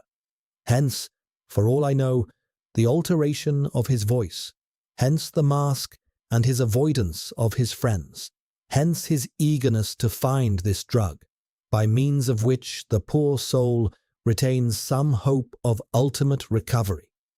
God grant that he be not deceived. There is my explanation. It is sad enough, Poole, and appalling to consider, but it is plain and natural, holds together well, and delivers us from all exorbitant alarms.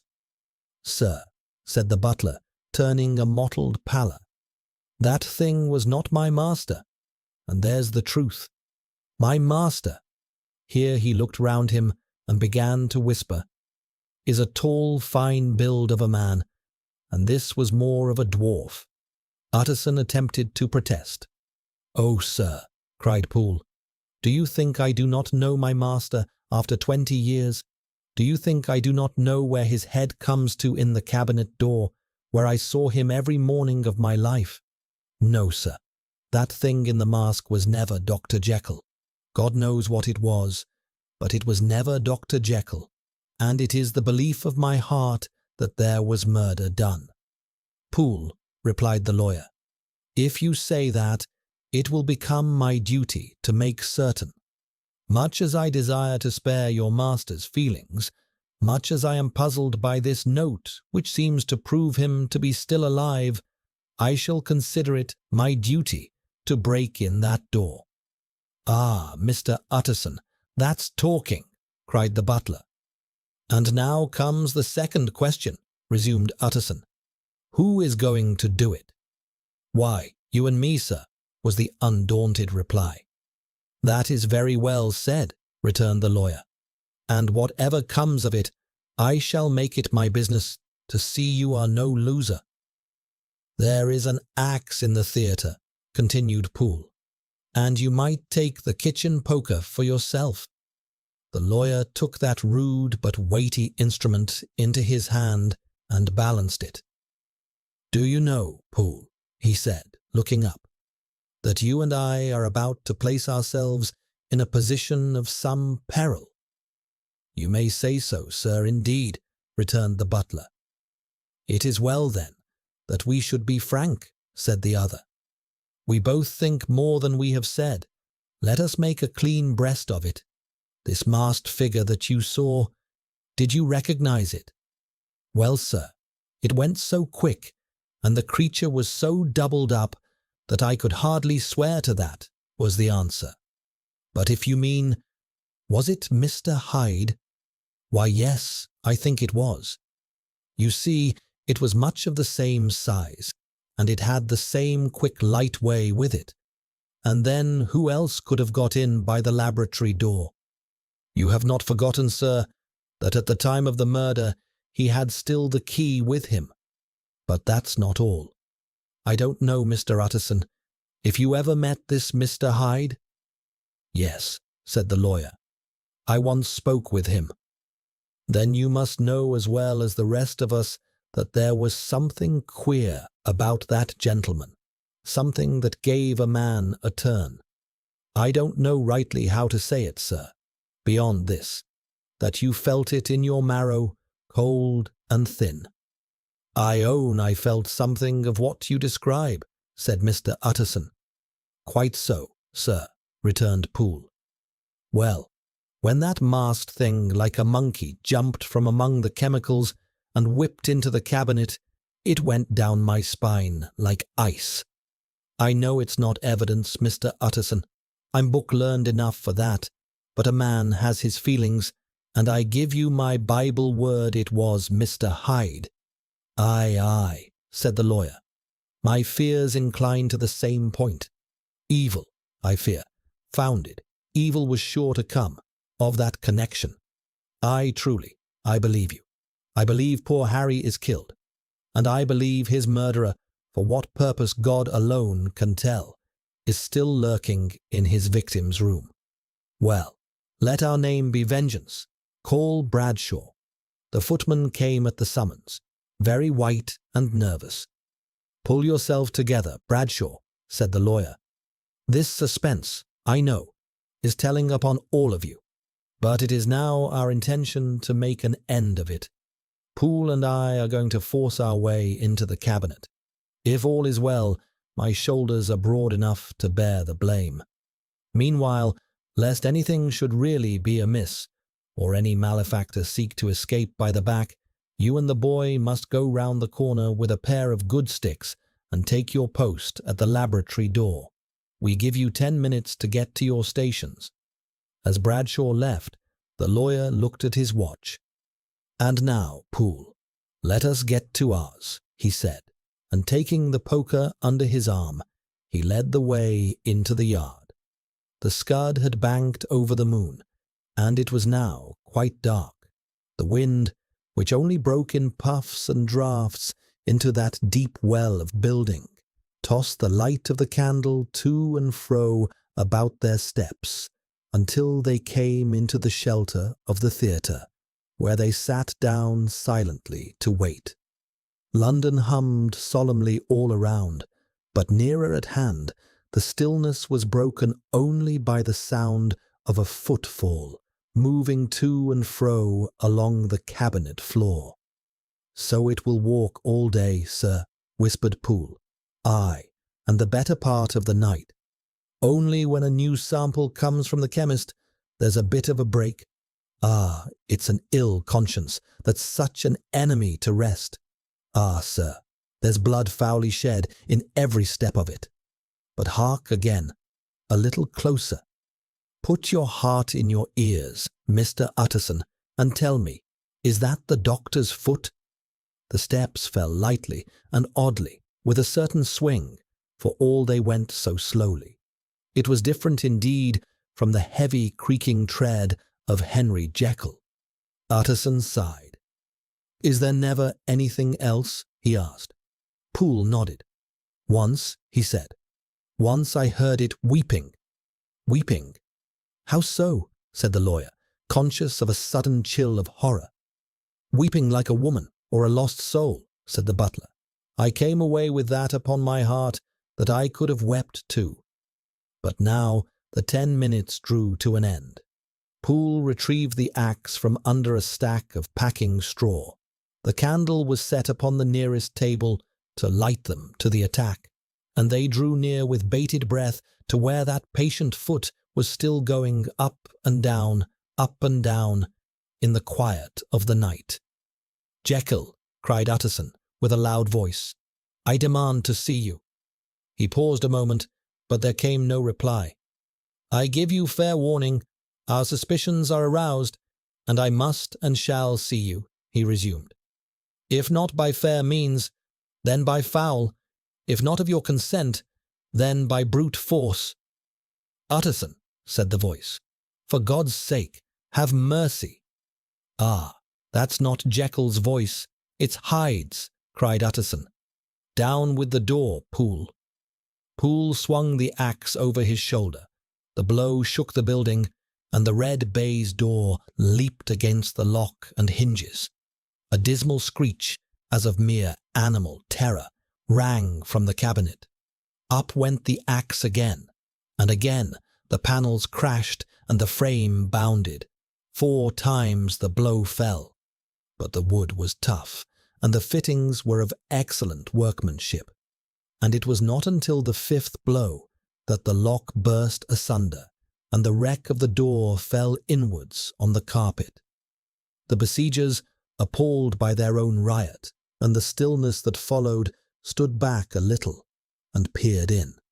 There lay the cabinet before them in the quiet lamplight, a good fire glowing and chattering on the hearth, the kettle singing its thin strain, a drawer or two open, papers neatly set out on the business table, and nearer the fire the things laid out for tea. It was the quietest room you could have imagined, and, but for the glass-fronted cupboards full of chemicals, the most ordinary in London that night. Right in the midst lay the body of a man, sorely contorted and still twitching. They drew near on tiptoe and turned it on its back. It was the face of Edward Hyde. He was dressed in clothes far too large for him, clothes made for a man of the doctor's size. The chords of his face still moved with a semblance of life, but life was quite gone. By the crushed vial in his hand and the strong smell of almonds that hung upon the air, Utterson knew he was looking at the body of a man who had killed himself. "We have come too late," he said sternly. "Whether to save or punish, Hyde is gone to his account, and it only remains for us to find the body of your master." The far greater part of the building was occupied by the theatre, which filled almost the whole ground floor and was lighted from above, and by the cabinet, which formed an upper story at one end and looked upon the court. A corridor joined the theatre to the door on the side street, and with this the cabinet communicated separately by a second flight of stairs. There were also a few dark closets and a spacious cellar. All these they now thoroughly examined. Each closet needed only a glance, for all were empty, and all, by the dust that fell from their doors, had stood long unopened. The cellar was filled with broken lumber, mostly dating from the time of the surgeon who had been Jekyll's predecessor. But even as they opened the door, the fall of a perfect mat of cobweb that had for years sealed up the entrance told them that further search was useless. Nowhere was there any trace of Henry Jekyll, dead or alive. Poole stamped on the flagstones of the corridor. "He must be buried here," he said, listening to the sound. "Or he may have fled," said Utterson, and he turned to examine the door in the side street. It was locked, and lying nearby on the flags they found the key, already stained with rust. "This does not look like use," observed the lawyer. "Use," echoed Poole. "Do you not see, sir? It is broken, much as if a man had stamped on it." "And the fractures, too, are rusty," continued Utterson. The two men looked at each other with a start of fear. "This is beyond me, Poole. Let us go back to the cabinet." They mounted the stair in silence, and still with an occasional awed glance at the dead body, proceeded to examine the contents of the cabinet more thoroughly. At one table there were traces of chemical work, various measured heaps of some white salt laid on glass saucers, as though for an experiment the unhappy man had been prevented from finishing. "That is the same drug that I was always bringing him," said Poole, and even as he spoke, the kettle boiled over with a startling noise. This drew them to the fireside, where the easy chair was pulled cosily up and the tea things stood ready at the sitter's elbow, the very sugar in the cup. Several books sat on a shelf. One lay open beside the tea things, and Utterson was amazed to find it a copy of a pious work for which Jekyll had several times expressed great esteem, annotated in his own hand with startling blasphemies. Next, in the course of their review of the chamber, the searchers came to the cheval glass, into whose depths they looked with involuntary horror. But it was turned so as to show them nothing but the rosy glow playing on the ceiling, the fire sparkling in 100 repetitions along the glass fronts of the cupboards, and their own pale and fearful faces stooping to look in. "This glass has seen some strange things, sir," whispered Poole. "And surely none stranger than itself," echoed the lawyer in the same tone. For what did Jekyll? He caught himself up at the word with a start, then conquered the weakness. "What could Jekyll want with it?" he said. "You may say that," said Poole. Next they turned to the business table. On the desk, among the neat array of papers, a large envelope lay uppermost, bearing, in the doctor's own hand, the name of Mr. Utterson. The lawyer unsealed it, and several enclosures fell to the floor. The first was a will drawn in the same eccentric terms as the one he had returned 6 months before, to serve as a testament in case of death and as a deed of gift in case of disappearance. But in place of the name of Edward Hyde, the lawyer read, with indescribable amazement, the name of Gabriel John Utterson. He looked at Poole, then back at the paper, and last of all at the dead man stretched upon the carpet. "My head goes round," he said. "He has been in possession all these days. He had no cause to like me. He must have raged to see himself displaced. And he has not destroyed this document." He caught up the next paper. It was a brief note in the doctor's hand and dated at the top. "Oh, Poole," the lawyer cried. "He was alive and here this very day. He cannot have been disposed of in so short a space. He must be still alive. He must have fled. And then, why fled? And how? And in that case, can we venture to declare this suicide? We must be careful. I foresee that we may yet involve your master in some dire catastrophe." "Why don't you read it, sir?" asked Poole. "Because I fear," replied the lawyer solemnly. "God grant I have no cause for it." And with that He brought the paper to his eyes and read as follows. My dear Utterson, when this shall fall into your hands, I shall have disappeared. Under what circumstances I have not the penetration to foresee, but my instinct and all the circumstances of my nameless situation tell me that the end is sure and must be early. Go then, and first read the narrative which Lanyon warned me he was to place in your hands, and if you care to hear more, turn to the confession of your unworthy and unhappy friend, Henry Jekyll. There was a third enclosure? Asked Utterson. Here, sir, said Poole, and placed in his hands a considerable packet sealed in several places. The lawyer put it in his pocket. I will say nothing of this paper. If your master has fled or is dead, we may at least save his credit. It is now 10 o'clock. I must go home and read these documents in quiet, but I shall be back before midnight, when we shall send for the police. They went out, locking the door of the theatre behind them, and Utterson, once more leaving the servants gathered about the fire in the hall, trudged back to his office to read the two narratives in which this mystery was now to be explained. Chapter 9. Dr. Lanyon's Narrative.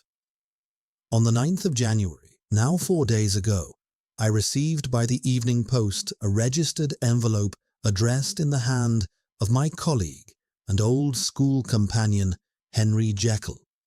I was considerably surprised by this, for we were by no means in the habit of corresponding. I had seen the man, dined with him indeed, the very night before, and I could imagine nothing in our dealings that would justify the formality of registration. The contents increased my wonder, for this is how the letter ran. 10th December, 18 blank. Dear Lanyon, you are one of my oldest friends, and although we may have differed at times on scientific questions, I cannot remember, at least on my side, any break in our affection. There was never a day when, if you had said to me, Jekyll, my life, my honor, my reason, depend upon you, I would not have sacrificed my fortune or my left hand to help you. Lanyon, my life, my honor, my reason, are all at your mercy. If you fail me tonight, I am lost. You might suppose, after this preface, that I am going to ask you for something dishonorable to grant. Judge for yourself. I want you to postpone all other engagements for tonight. Aye, even if you were summoned to the bedside of an emperor, to take a cab, unless your carriage should be actually at the door, and with this letter in your hand for consultation to drive straight to my house. Poole, my butler, has his orders. You will find him waiting for your arrival with a locksmith. The door of my cabinet is then to be forced, and you are to go in alone. To open the glass-fronted cupboard, letter E on the left hand, breaking the lock if it be shut, and to draw out, with all its contents as they stand, the fourth drawer from the top, or, which is the same thing, the third from the bottom. In my extreme distress of mind, I have a morbid fear of misdirecting you, but even if I am in error, you may know the right drawer by its contents, some powders, a file, and a paper book. This drawer I beg of you to carry back with you to Cavendish Square exactly as it stands. That is the first part of the service. Now for the second. You should be back, if you set out at once on receiving this, long before midnight. But I will leave you that margin, not only from fear of one of those obstacles that can neither be prevented nor foreseen, but because an hour when your servants are in bed is to be preferred for what will then remain to do. At midnight, then, I have to ask you to be alone in your consulting room, to admit with your own hand into the house a man who will present himself in my name, and to place in his hands the drawer that you will have brought with you from my cabinet. Then you will have played your part and earned my gratitude completely. 5 minutes afterwards, if you insist upon an explanation, you will have understood that these arrangements are of vital importance, and that by neglecting any one of them, fantastic as they must appear, you might have burdened your conscience with my death or the ruin of my reason. Confident as I am that you will not trifle with this appeal, my heart sinks and my hand trembles at the bare thought of such a possibility. Think of me at this hour, in a strange place, laboring under a darkness of distress that no imagination can exaggerate, and yet well aware that, if you will but punctually serve me, my troubles will roll away like a story that is told. Serve me, my dear Lanyon, and save your friend, H.J. Postscript. I had already sealed this up when a fresh terror struck my soul. It is possible that the post office may fail me, and this letter not reach your hands until tomorrow morning. In that case, dear Lanyon, do my errand when it shall be most convenient for you in the course of the day, and once more expect my messenger at midnight. It may then already be too late, and if that night passes without event, you will know that you have seen the last of Henry Jekyll. On reading this letter, I was sure my colleague was insane, but until that was proved beyond all doubt, I felt bound to do as he requested. The less I understood of this jumble, the less I was in a position to judge its importance, and an appeal so worded could not be set aside without grave responsibility. I rose accordingly from the table, got into a hansom, and drove straight to Jekyll's house. The butler was awaiting my arrival. He had received by the same post a registered letter of instruction, and had at once sent for a locksmith and a carpenter. The tradesman came while we were still talking, and we moved together to old Dr. Denman's surgical theatre, from which, as you are doubtless aware, Jekyll's private cabinet is most conveniently entered. The door was very strong and the lock excellent. The carpenter said he would have great trouble and would have to do much damage if force were used, and the locksmith was close to despair. But the locksmith was a handy fellow, and after 2 hours' work, the door stood open. The cupboard marked E was unlocked. I took out the drawer, had it packed with straw and tied in a sheet, and returned with it to Cavendish Square. There I proceeded to examine its contents. The powders were neatly enough made up, but not with the precision of a dispensing chemist, so it was plain they were of Jekyll's own manufacture. When I opened one of the wrappers, I found what seemed to me a simple crystalline salt of a white colour. The phial to which I next turned my attention was about half full of a blood-red liquor that was highly pungent to the smell, and seemed to me to contain phosphorus and some volatile ether. The other ingredients I could not identify. The book was an ordinary notebook and contained little but a series of dates covering many years, but I observed that the entries ceased nearly a year ago, and quite abruptly. Here and there a brief remark was appended to a date, usually no more than a single word. Double, occurring perhaps 6 times in a total of several hundred entries, and once, very early in the list and followed by several exclamation marks, total failure. All this, though it whetted my curiosity, told me little that was definite. Here were a phial of some tincture, a paper of some salt, and the record of a series of experiments that had led, like too many of Jekyll's investigations, to no practical result. How could the presence of these articles in my house affect either the honour, the sanity, or the life of my erratic colleague? If his messenger could go to one place, why could he not go to another?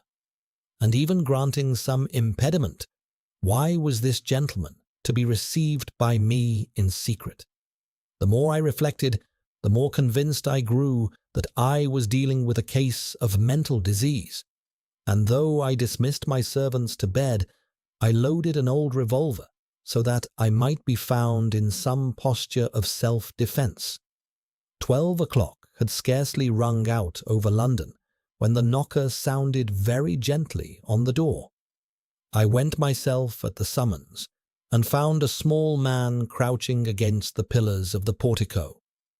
"Are you come from Dr. Jekyll?" I asked. He told me yes by a strained gesture, and when I had bidden him enter, he did not obey without a searching backward glance into the darkness of the square.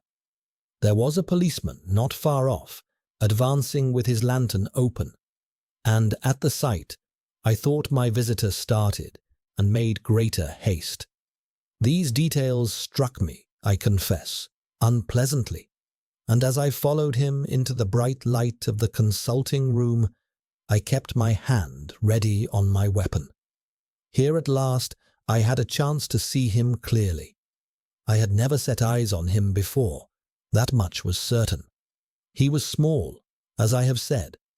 I was struck besides with the shocking expression of his face, with his remarkable combination of great muscular activity and apparent physical debility, and, last but not least, with the odd subjective disturbance caused by his presence. This felt like the beginning of a chill and was accompanied by a marked sinking of the pulse. At the time, I put it down to some personal distaste on my part, and merely wondered at the sharpness of the symptoms. But I have since had reason to believe the cause lies much deeper in the nature of man, and turns on some nobler principle than hatred. This person, who had from the first moment of his entrance struck in me what I can only describe as a disgusted curiosity, was dressed in a fashion that would have made an ordinary person laughable. His clothes, though of rich and sober fabric, were enormously too large for him in every measurement, the trousers hanging on his legs and rolled up to keep them from the ground, the waist of the coat below his haunches, and the collar sprawling wide upon his shoulders. Strange to say, this ridiculous outfit was far from moving me to laughter. Rather, as there was something abnormal and misshapen in the very essence of the creature that now faced me, something seizing, surprising, and revolting. This fresh disparity seemed only to fit in with and reinforce it, so that to my interest in the man's nature and character was added a curiosity about his origin, his life, his fortune, and his place in the world. These observations, though they have taken so great a space to set down, were the work of a few seconds. My visitor was, indeed, burning with dark excitement. "Have you got it?" he cried. "Have you got it?" And so lively was his impatience that he even laid his hand upon my arm and tried to shake me. I put him back, feeling at his touch a certain icy pang run through my blood. "Come, sir," said I. "You forget that I have not yet had the pleasure of your acquaintance. Be seated, if you please." And I showed him an example by sitting down myself in my customary seat, and with as fair an imitation of my ordinary manner toward a patient as the lateness of the hour, the nature of my concerns, and the horror I had of my visitor would allow me to muster. "I beg your pardon, Dr. Lanyon," he replied, civilly enough. "What you say is very well founded, and my impatience has got ahead of my politeness. I come here at the request of your colleague, Dr. Henry Jekyll, on a matter of some importance." And I understood. He paused and put his hand to his throat, and I could see, in spite of his collected manner, that he was fighting against the onset of hysteria. I understood. A draw. But here I took pity on my visitor's suspense, and perhaps on my own growing curiosity as well. "There it is, sir," said I, pointing to the drawer where it lay on the floor behind a table, still covered with the sheet. He sprang to it, then paused and laid his hand upon his heart. I could hear his teeth grate with the convulsive action of his jaws, and his face was so ghastly that I grew alarmed, both for his life and his reason. "Compose yourself," said I. He turned a dreadful smile to me, and as if with the resolution of despair, plucked away the sheet. At the sight of the contents, he uttered one loud sob of such immense relief that I sat petrified, and the next moment, in a voice already fairly well under control, "Have you a graduated glass?" he asked. I rose from my place with some effort and gave him what he asked. He thanked me with a smiling nod, measured out a few drops of the red tincture, and added one of the powders. The mixture, which was at first of a reddish hue, began, as the crystals melted, to brighten in colour, to effervesce audibly, and to throw off small fumes of vapour. Suddenly, and at the same moment, the bubbling ceased, and the compound changed to a dark purple, which faded again more slowly to a watery green. My visitor, who had watched these changes with a keen eye, smiled, set down the glass upon the table, and then turned and looked at me with an air of scrutiny. "And now," said he, "to settle what remains. Will you be wise? Will you be guided? Will you allow me to take this glass in my hand and go forth from your house without further talk? Or has the greed of curiosity too strong a hold on you? Think before you answer, for it shall be done as you decide. As you decide, you shall be left as you were before, neither richer nor wiser, unless the sense of service rendered to a man in mortal distress may be counted as a kind of riches of the soul. Or if you prefer to choose otherwise, a new province of knowledge and new avenues to fame and power shall be laid open to you, here, in this room, upon the instant, and your sight shall be blasted by a marvel to stagger the unbelief of Satan." "Sir," said I, affecting a coolness I was far from truly possessing, "you speak in riddles, and you will perhaps not wonder that I hear you with no very strong impression of belief. But I have gone too far in the way of inexplicable services to pause before I see the end." "It is well," replied my visitor. "Lanyon, you remember your vows. What follows is under the seal of our profession. And now, you who have so long been bound to the most narrow and material views, you who have denied the virtue of transcendental medicine, you who have derided your superiors, behold!" He put the glass to his lips and drank at one gulp. A cry followed. He reeled, staggered, clutched at the table, and held on, staring with bloodshot eyes, gasping with open mouth. And as I looked, there came, I thought, a change. He seemed to swell. His face became suddenly black, and the features seemed to melt and alter. And the next moment, I had sprung to my feet and leaped back against the wall, my arm raised to shield me from that prodigy, my mind submerged in terror. "Oh God!" I screamed, and "Oh God!" again and again, for there before my eyes, pale and shaken, and half fainting, and groping before him with his hands like a man restored from death, there stood Henry Jekyll. What he told me in the next hour, I cannot bring my mind to set on paper.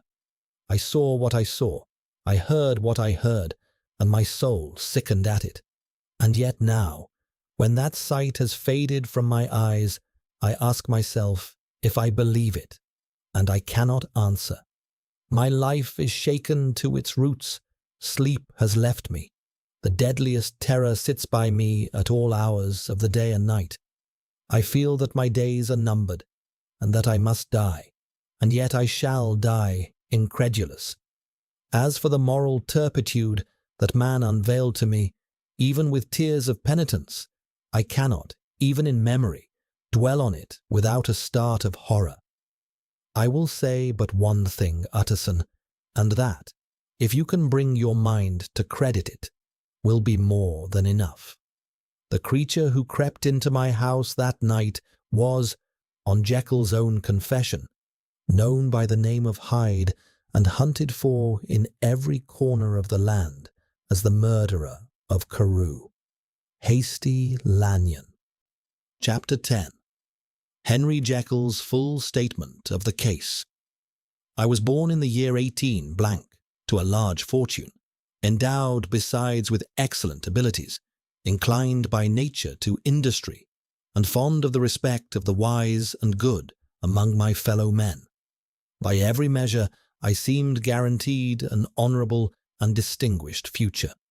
And indeed, the worst of my faults was a certain impatient gaiety of disposition, such as has made the happiness of many, but which I found hard to reconcile with my imperious desire to carry my head high and wear a more than commonly grave face before the public. So it came about that I concealed my pleasures, and by the time I reached years of reflection and began to take stock of my progress and position in the world, I stood already committed to a profound duplicity of life. Many a man would have openly boasted of the same irregularities I was guilty of, but from the high views I had set before me, I regarded them with an almost morbid sense of shame, and hid them carefully. It was the exacting nature of my aspirations, rather than any particular degradation in my faults, that made me what I was, and that cut a deeper trench in me than in most men between those provinces of good and ill which divide and compound man's dual nature. This drove me to reflect deeply and persistently on that hard law of life which lies at the root of religion and is one of the most plentiful sources of distress.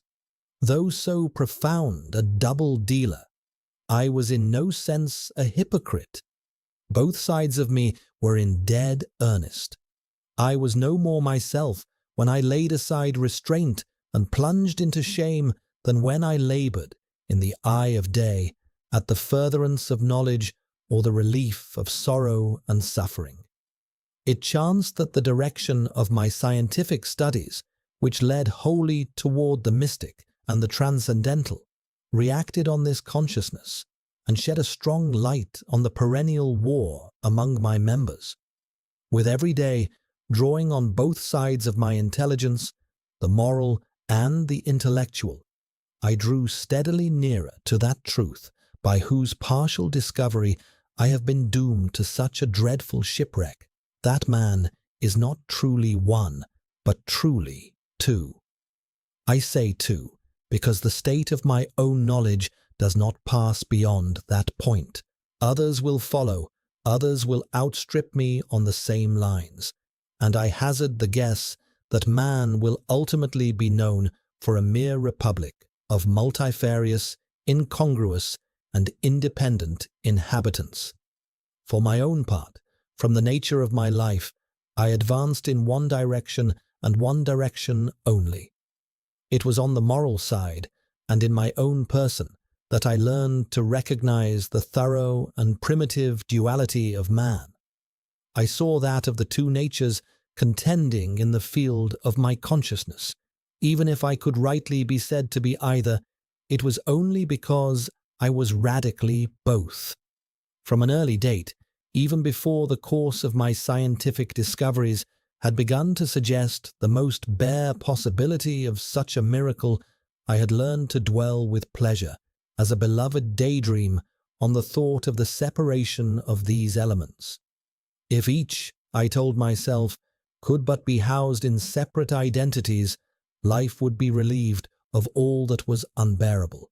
The unjust might go his way, delivered from the aspirations and remorse of his more upright twin, and the just could walk steadfastly and securely on his upward path, doing the good things in which he found his pleasure, no longer exposed to disgrace and penitence by the hands of this extraneous evil.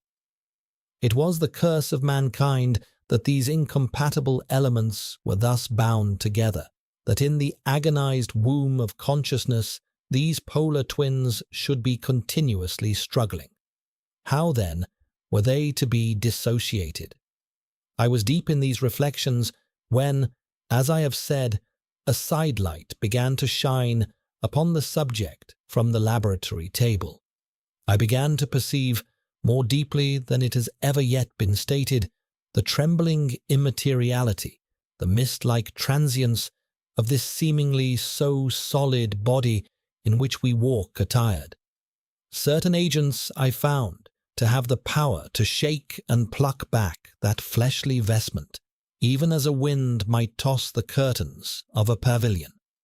For two good reasons, I will not enter deeply into this scientific branch of my confession.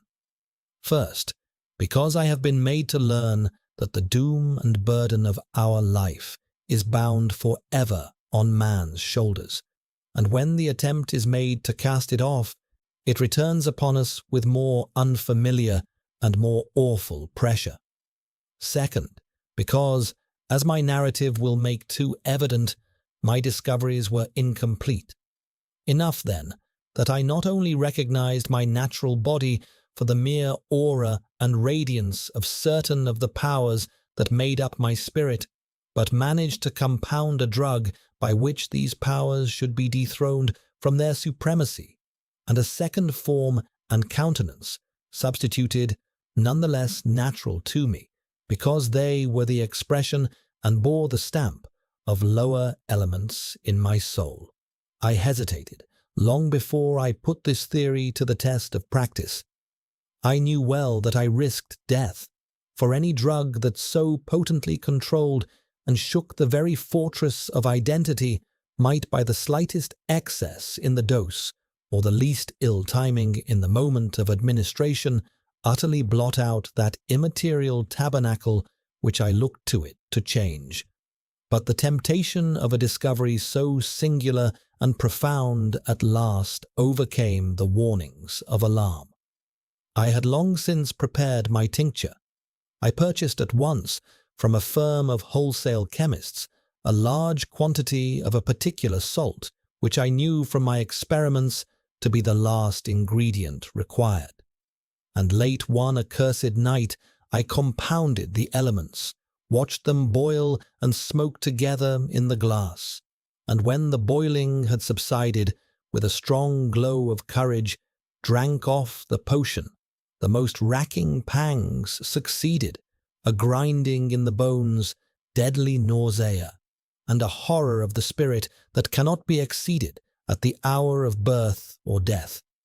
Then these agonies began swiftly to subside, and I came to myself as if out of a great sickness.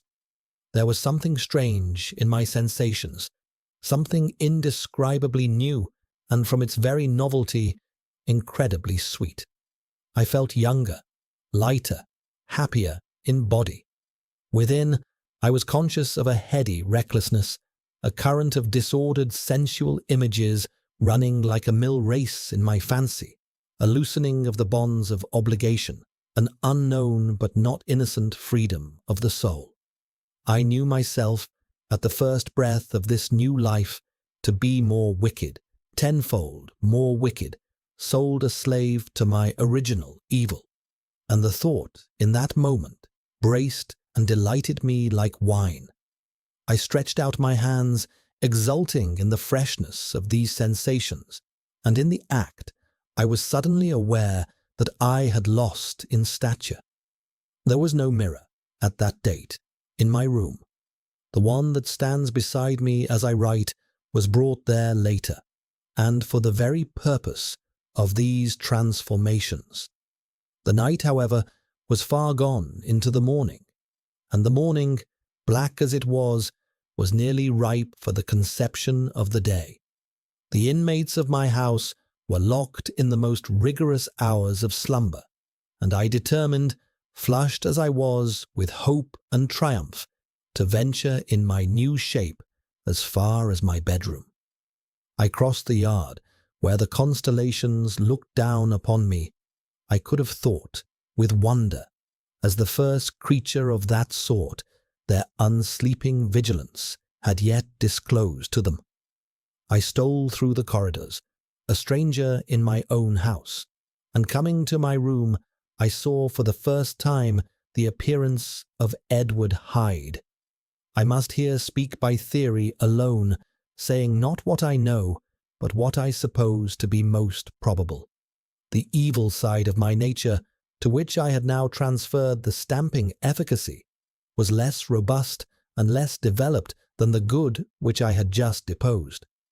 Moreover, in the course of my life, which had been, after all, 9/10 a life of effort, virtue, and control, it had been much less exercised and much less exhausted. And so, as I think, it came about that Edward Hyde was so much smaller, slighter, and younger than Henry Jekyll. Even as good shone upon the countenance of the one, evil was written broadly and plainly on the face of the other. Evil besides, which I must still believe to be the lethal side of man, had left on that body an imprint of deformity and decay.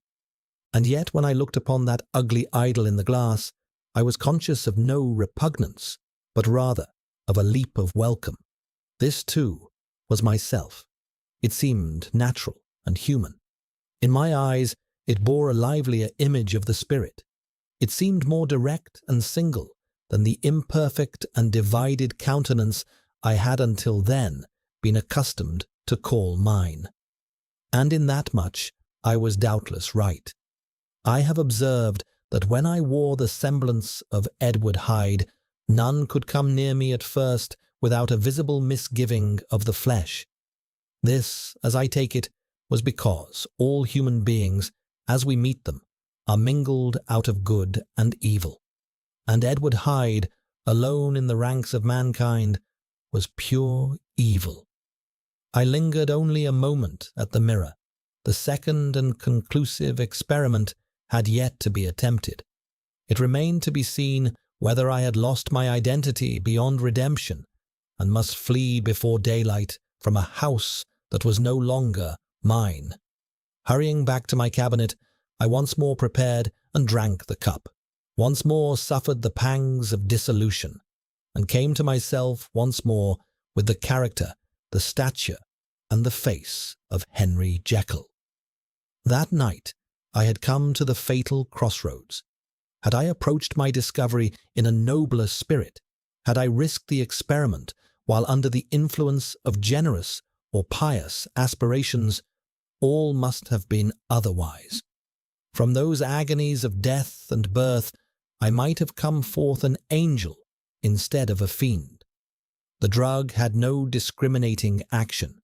It was neither diabolical nor divine. It merely shook the doors of the prison house of my disposition, and like the captives of Philippi, that which stood within ran forth. At that time my virtue slumbered.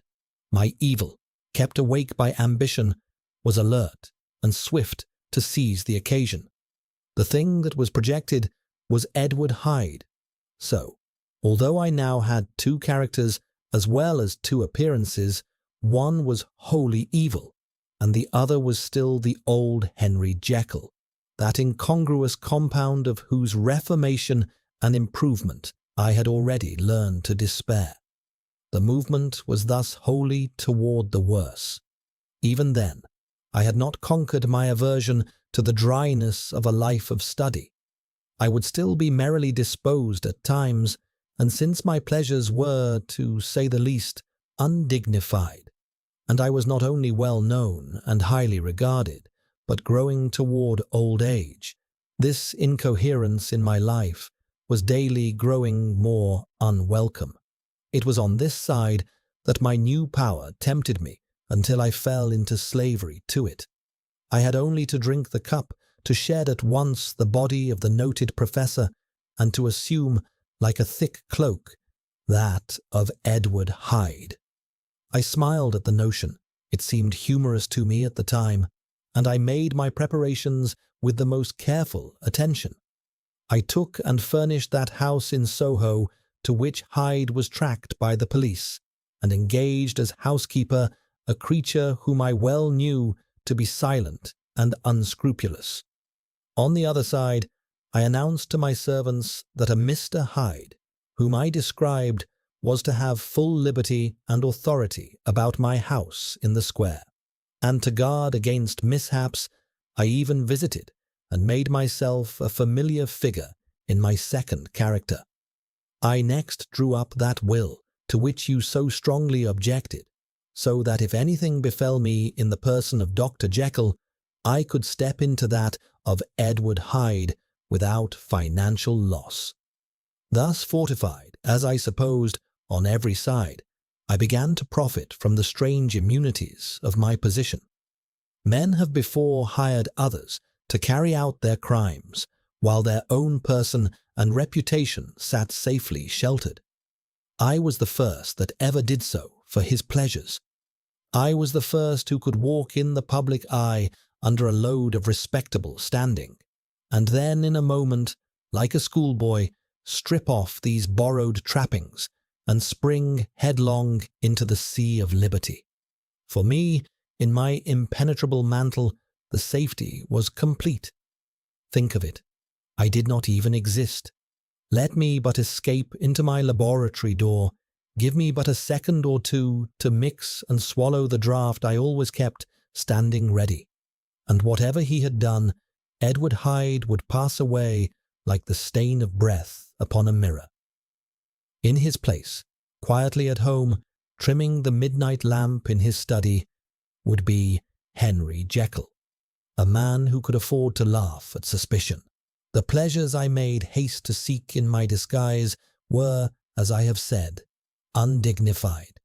I would not use a harsher term, but in the hands of Edward Hyde, they soon began to turn toward the monstrous. When I would come back from these excursions, I was often plunged into a kind of wonder at my second-hand depravity. This familiar that I had called out of my own soul and sent forth alone to do his pleasure was a being inherently malign and villainous. His every act and thought centered on self. He drank pleasure with a bestial greed from any degree of torture to the next, relentless as a man of stone.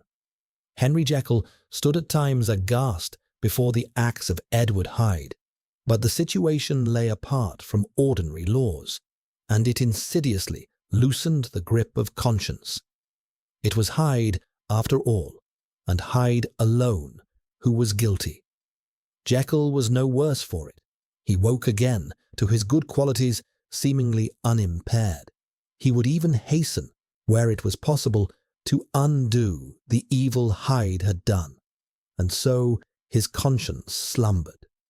I have no intention of entering into the details of the infamy I thus enabled, for even now I can hardly grant that I fully committed it.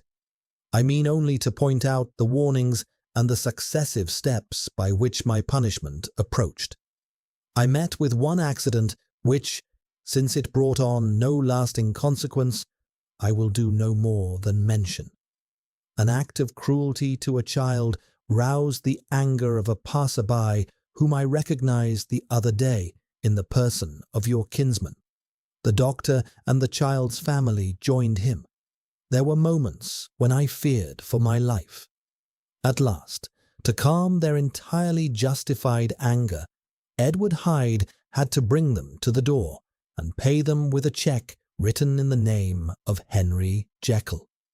But this danger was easily removed for the future by opening an account at another bank in the name of Edward Hyde himself. And when, by sloping my own hand backward, I had supplied my double with a signature, I thought I sat beyond the reach of fate. Some 2 months before the murder of Sir Danvers Carew, I had been out on one of my adventures, had returned at a late hour, and woke the next day in bed with somewhat odd sensations.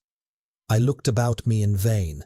In vain I saw the decent furniture and tall proportions of my room in the square. In vain I recognized the pattern of the bed curtains and the design of the mahogany frame. Something kept insisting that I was not where I appeared to be, that I had not wakened where I seemed to be, but in the little room in Soho where I was accustomed to sleep in the body of Edward Hyde. I smiled to myself and, in my psychological way, began lazily to inquire into the elements of this illusion, now and then dropping back into a comfortable morning doze. I was still so engaged when, in one of my more wakeful moments, my eye fell upon my hand. Now the hand of Henry Jekyll, as you have often remarked, was professional in shape and size, large, firm, white and well-formed.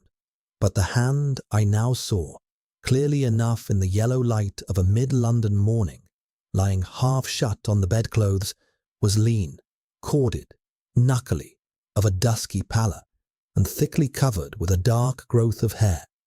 It was the hand of Edward Hyde. I must have stared at it for nearly half a minute, sunk in mere stupefied wonder, before terror woke in my chest as sudden and startling as the crash of cymbals. I bounded from my bed and rushed to the mirror. At the sight that met my eyes, my blood turned to something exquisitely thin and icy. Yes, I had gone to bed, Henry Jekyll, and had awakened Edward Hyde.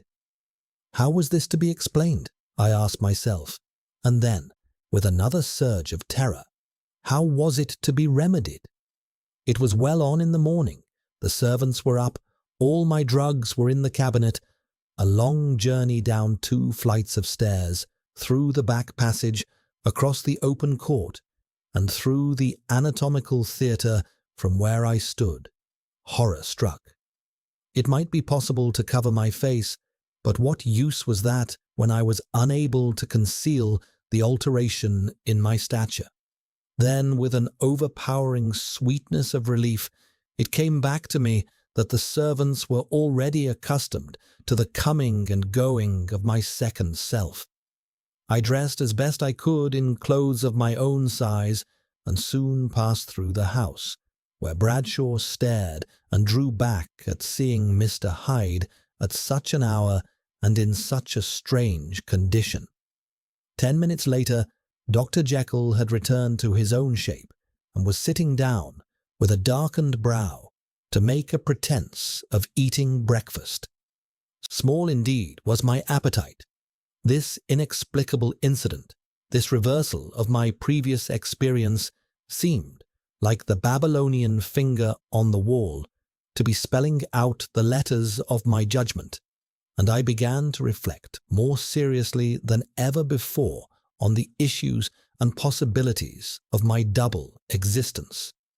That part of me which I had the power of projecting had lately been much exercised and nourished.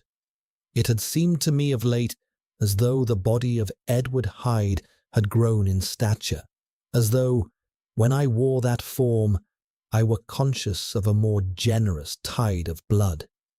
I began to spy a danger that if this were much prolonged, the balance of my nature might be permanently overthrown, the power of voluntary change forfeited, and the character of Edward Hyde become irrevocably mine. The power of the drug had not always been equally displayed. Once, very early in my career, it had totally failed me. Since then, I had been obliged on more than one occasion to double, and once, at infinite risk of death, to treble the amount. These rare uncertainties had until now cast the sole shadow on my contentment. Now, however, in the light of that morning's accident, I was brought to see that whereas, in the beginning, the difficulty had been to throw off the body of Jekyll, it had of late gradually but decisively transferred itself to the other side. All things, therefore, seemed to point to this.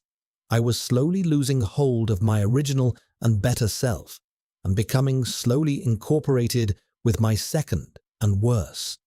Between these two, I now felt I had to choose. My two natures had memory in common, but all other faculties were most unequally shared between them.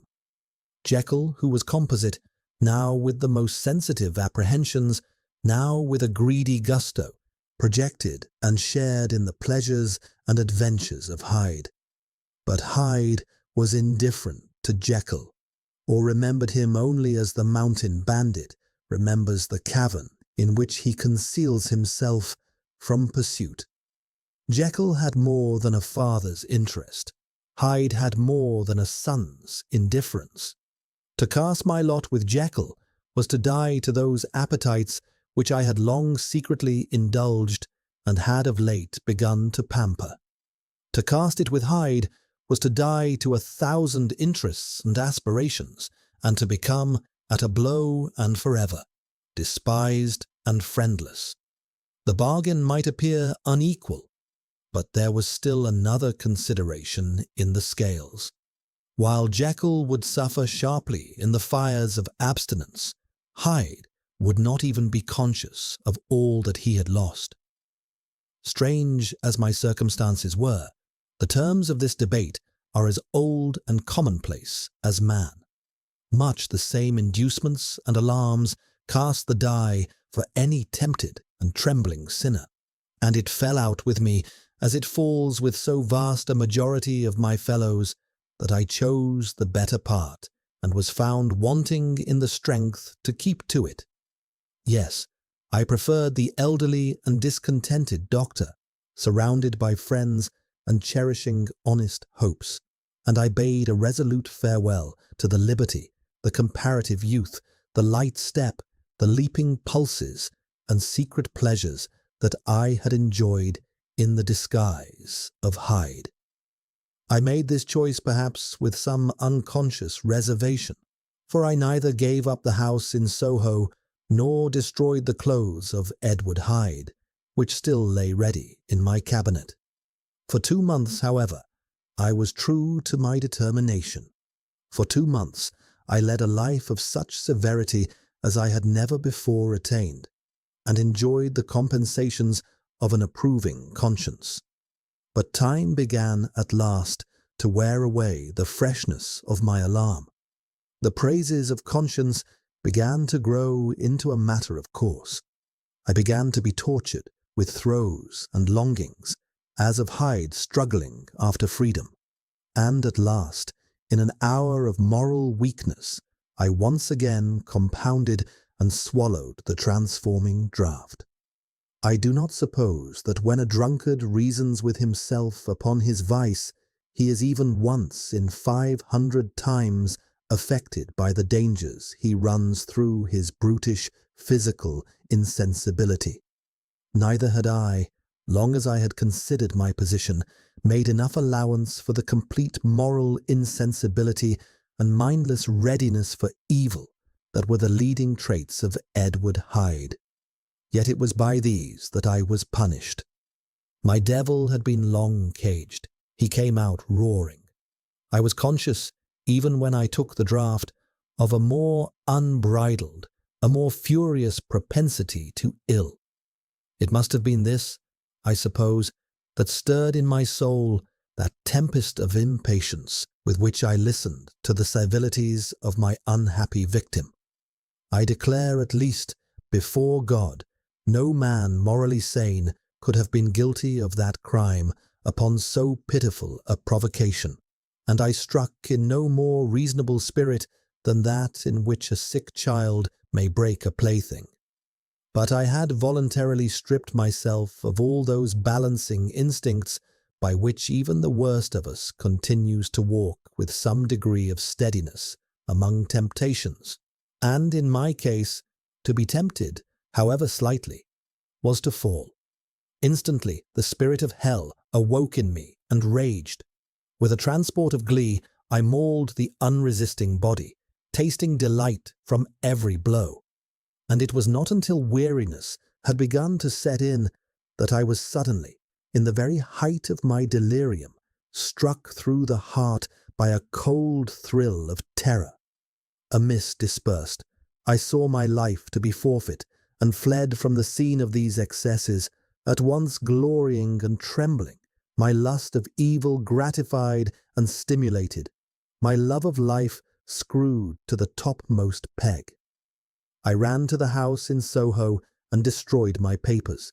Then I set out through the lamplit streets, in the same divided ecstasy of mind, gloating on my crime, light-headedly devising others in the future, and yet still hastening and listening in my wake for the steps of the avenger. Hyde had a song upon his lips as he compounded the draught, and as he drank it, he pledged the dead man. The pangs of transformation had not done tearing him before Henry Jekyll, with streaming tears of gratitude and remorse, had fallen upon his knees and lifted his clasped hands to God. The veil of self-indulgence was torn from top to bottom. I saw my life as a whole. I followed it up from the days of childhood when I had walked with my father's hand, and through the self-denying toils of my professional life, to arrive again and again with the same sense of unreality at the damned horrors of the evening. I could have screamed aloud. I sought with tears and prayers to smother the crowd of hideous images and sounds with which my memory swarmed against me. And still, between the prayers, the ugly face of my iniquity stared into my soul. As the acuteness of this remorse began to die away, it was succeeded by a sense of joy. The problem of my conduct was solved. Hyde was from then on impossible. Whether I would or not, I was now confined to the better part of my existence. How I rejoiced to think it! With what willing humility I embraced anew the restrictions of natural life. With what sincere renunciation I locked the door by which I had so often gone and come, and ground the key under my heel. The next day came the news that the murder had been witnessed, that the guilt of Hyde was plain to the world, and that the victim was a man high in public estimation. It was not only a crime, it had been a tragic folly. I think I was glad to know it.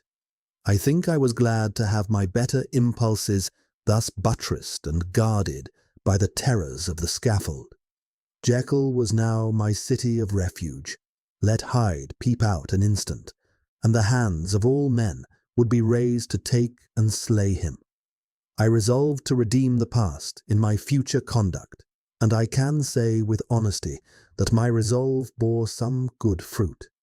You know yourself how earnestly, in the last months of last year, I labored to relieve suffering. You know that much was done for others, and that the days passed quietly, almost happily for myself. Nor can I truly say that I wearied of this beneficent and innocent life. I think instead that I enjoyed it more completely with each day that passed. But I was still cursed with my duality of purpose, and as the first edge of my penitence wore off, the lower side of me, so long indulged and so recently chained down, began to growl for license. Not that I dreamed of resuscitating Hyde. The bare idea of that would startle me to frenzy. No, it was in my own person that I was once more tempted to trifle with my conscience, and it was as an ordinary secret sinner that I at last fell before the assaults of temptation. Everything that had been filling so slowly now overflowed at last, and this brief return to my evil finally destroyed the balance of my soul. And yet I was not alarmed. The fall seemed natural, like a return to the old days before I had made my discovery. It was a fine, clear January day, wet underfoot where the frost had melted, but cloudless overhead, and Regent's Park was full of winter chirpings and sweet with the smell of spring. I sat in the sun on a bench, the animal within me licking the chops of memory, the spiritual side a little drowsed, promising penitence later, but not yet moved to begin. After all, I reflected, I was like my neighbors.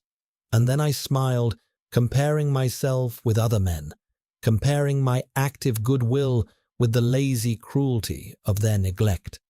And at the very moment of that vainglorious thought, a qualm came over me, a horrid nausea, and the most deadly shuddering. These passed away and left me faint, and then, as the faintness in turn subsided, I began to be aware of a change in my thoughts, a greater boldness, a contempt of danger, a loosening of all bonds of obligation. I looked down. My clothes hung formlessly on my shrunken limbs. The hand that lay on my knee was corded and hairy. I was once more Edward Hyde. A moment before, I had been safe in the respect of all men, wealthy, beloved, the cloth laid for me in the dining room at home. And now I was the common quarry of mankind, hunted, houseless, a known murderer, a man in thrall to the gallows. My reason wavered, but it did not fail me utterly. I had observed more than once that in my second character my faculties seemed sharpened to a point, and my spirits more tensely elastic. And so it came about that where Jekyll might perhaps have succumbed, Hyde rose to the importance of the moment. My drugs were in one of the cupboards in my cabinet. How was I to reach them? That was the problem I set myself to solve, crushing my temples in my hands. The laboratory door I had closed. If I tried to enter by the house, my own servants would consign me to the gallows. I saw I must employ another hand, and thought of Lanyon. How was he to be reached? How persuaded?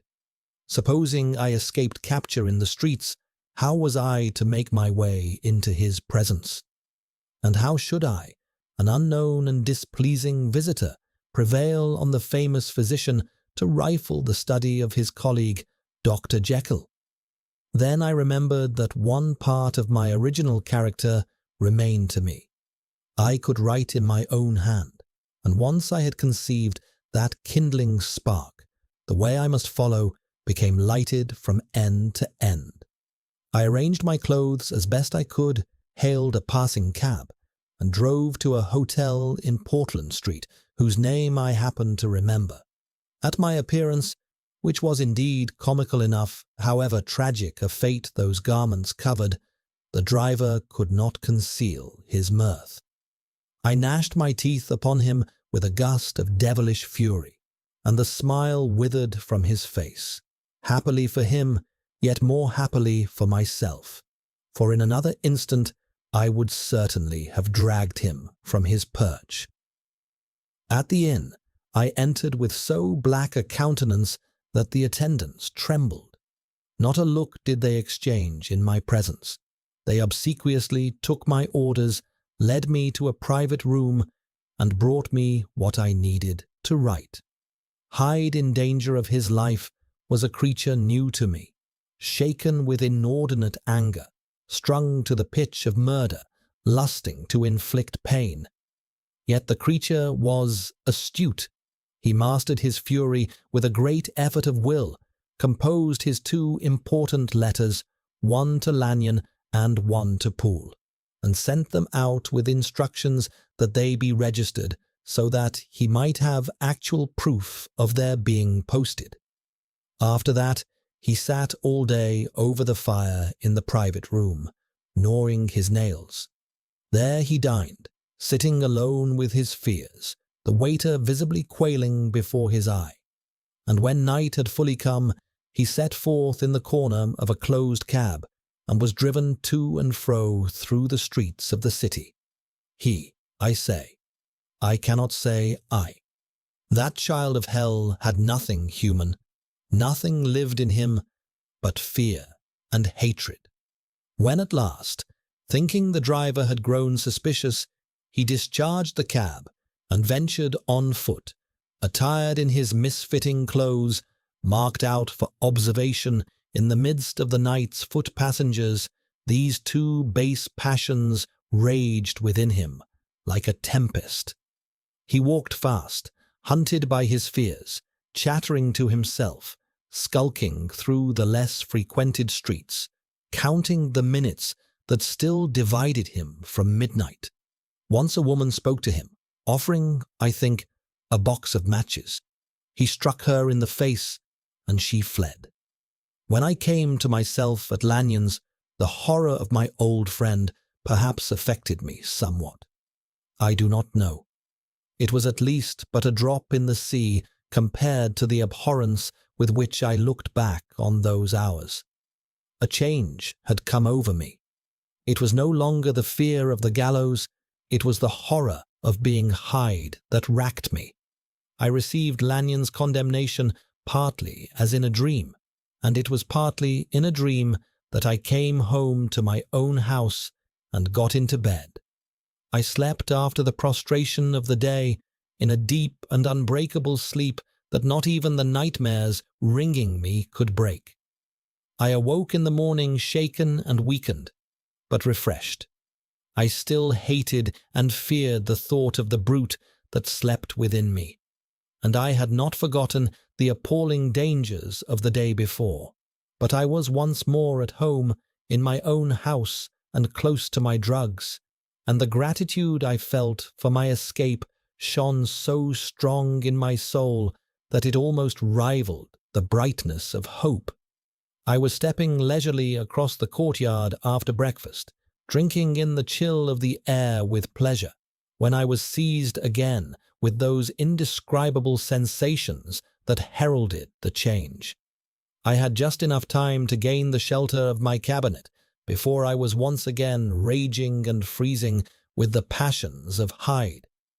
It took on this occasion a double dose to recall me to myself, and 6 hours later, as I sat looking sadly into the fire, the pangs returned and the drug had to be administered again.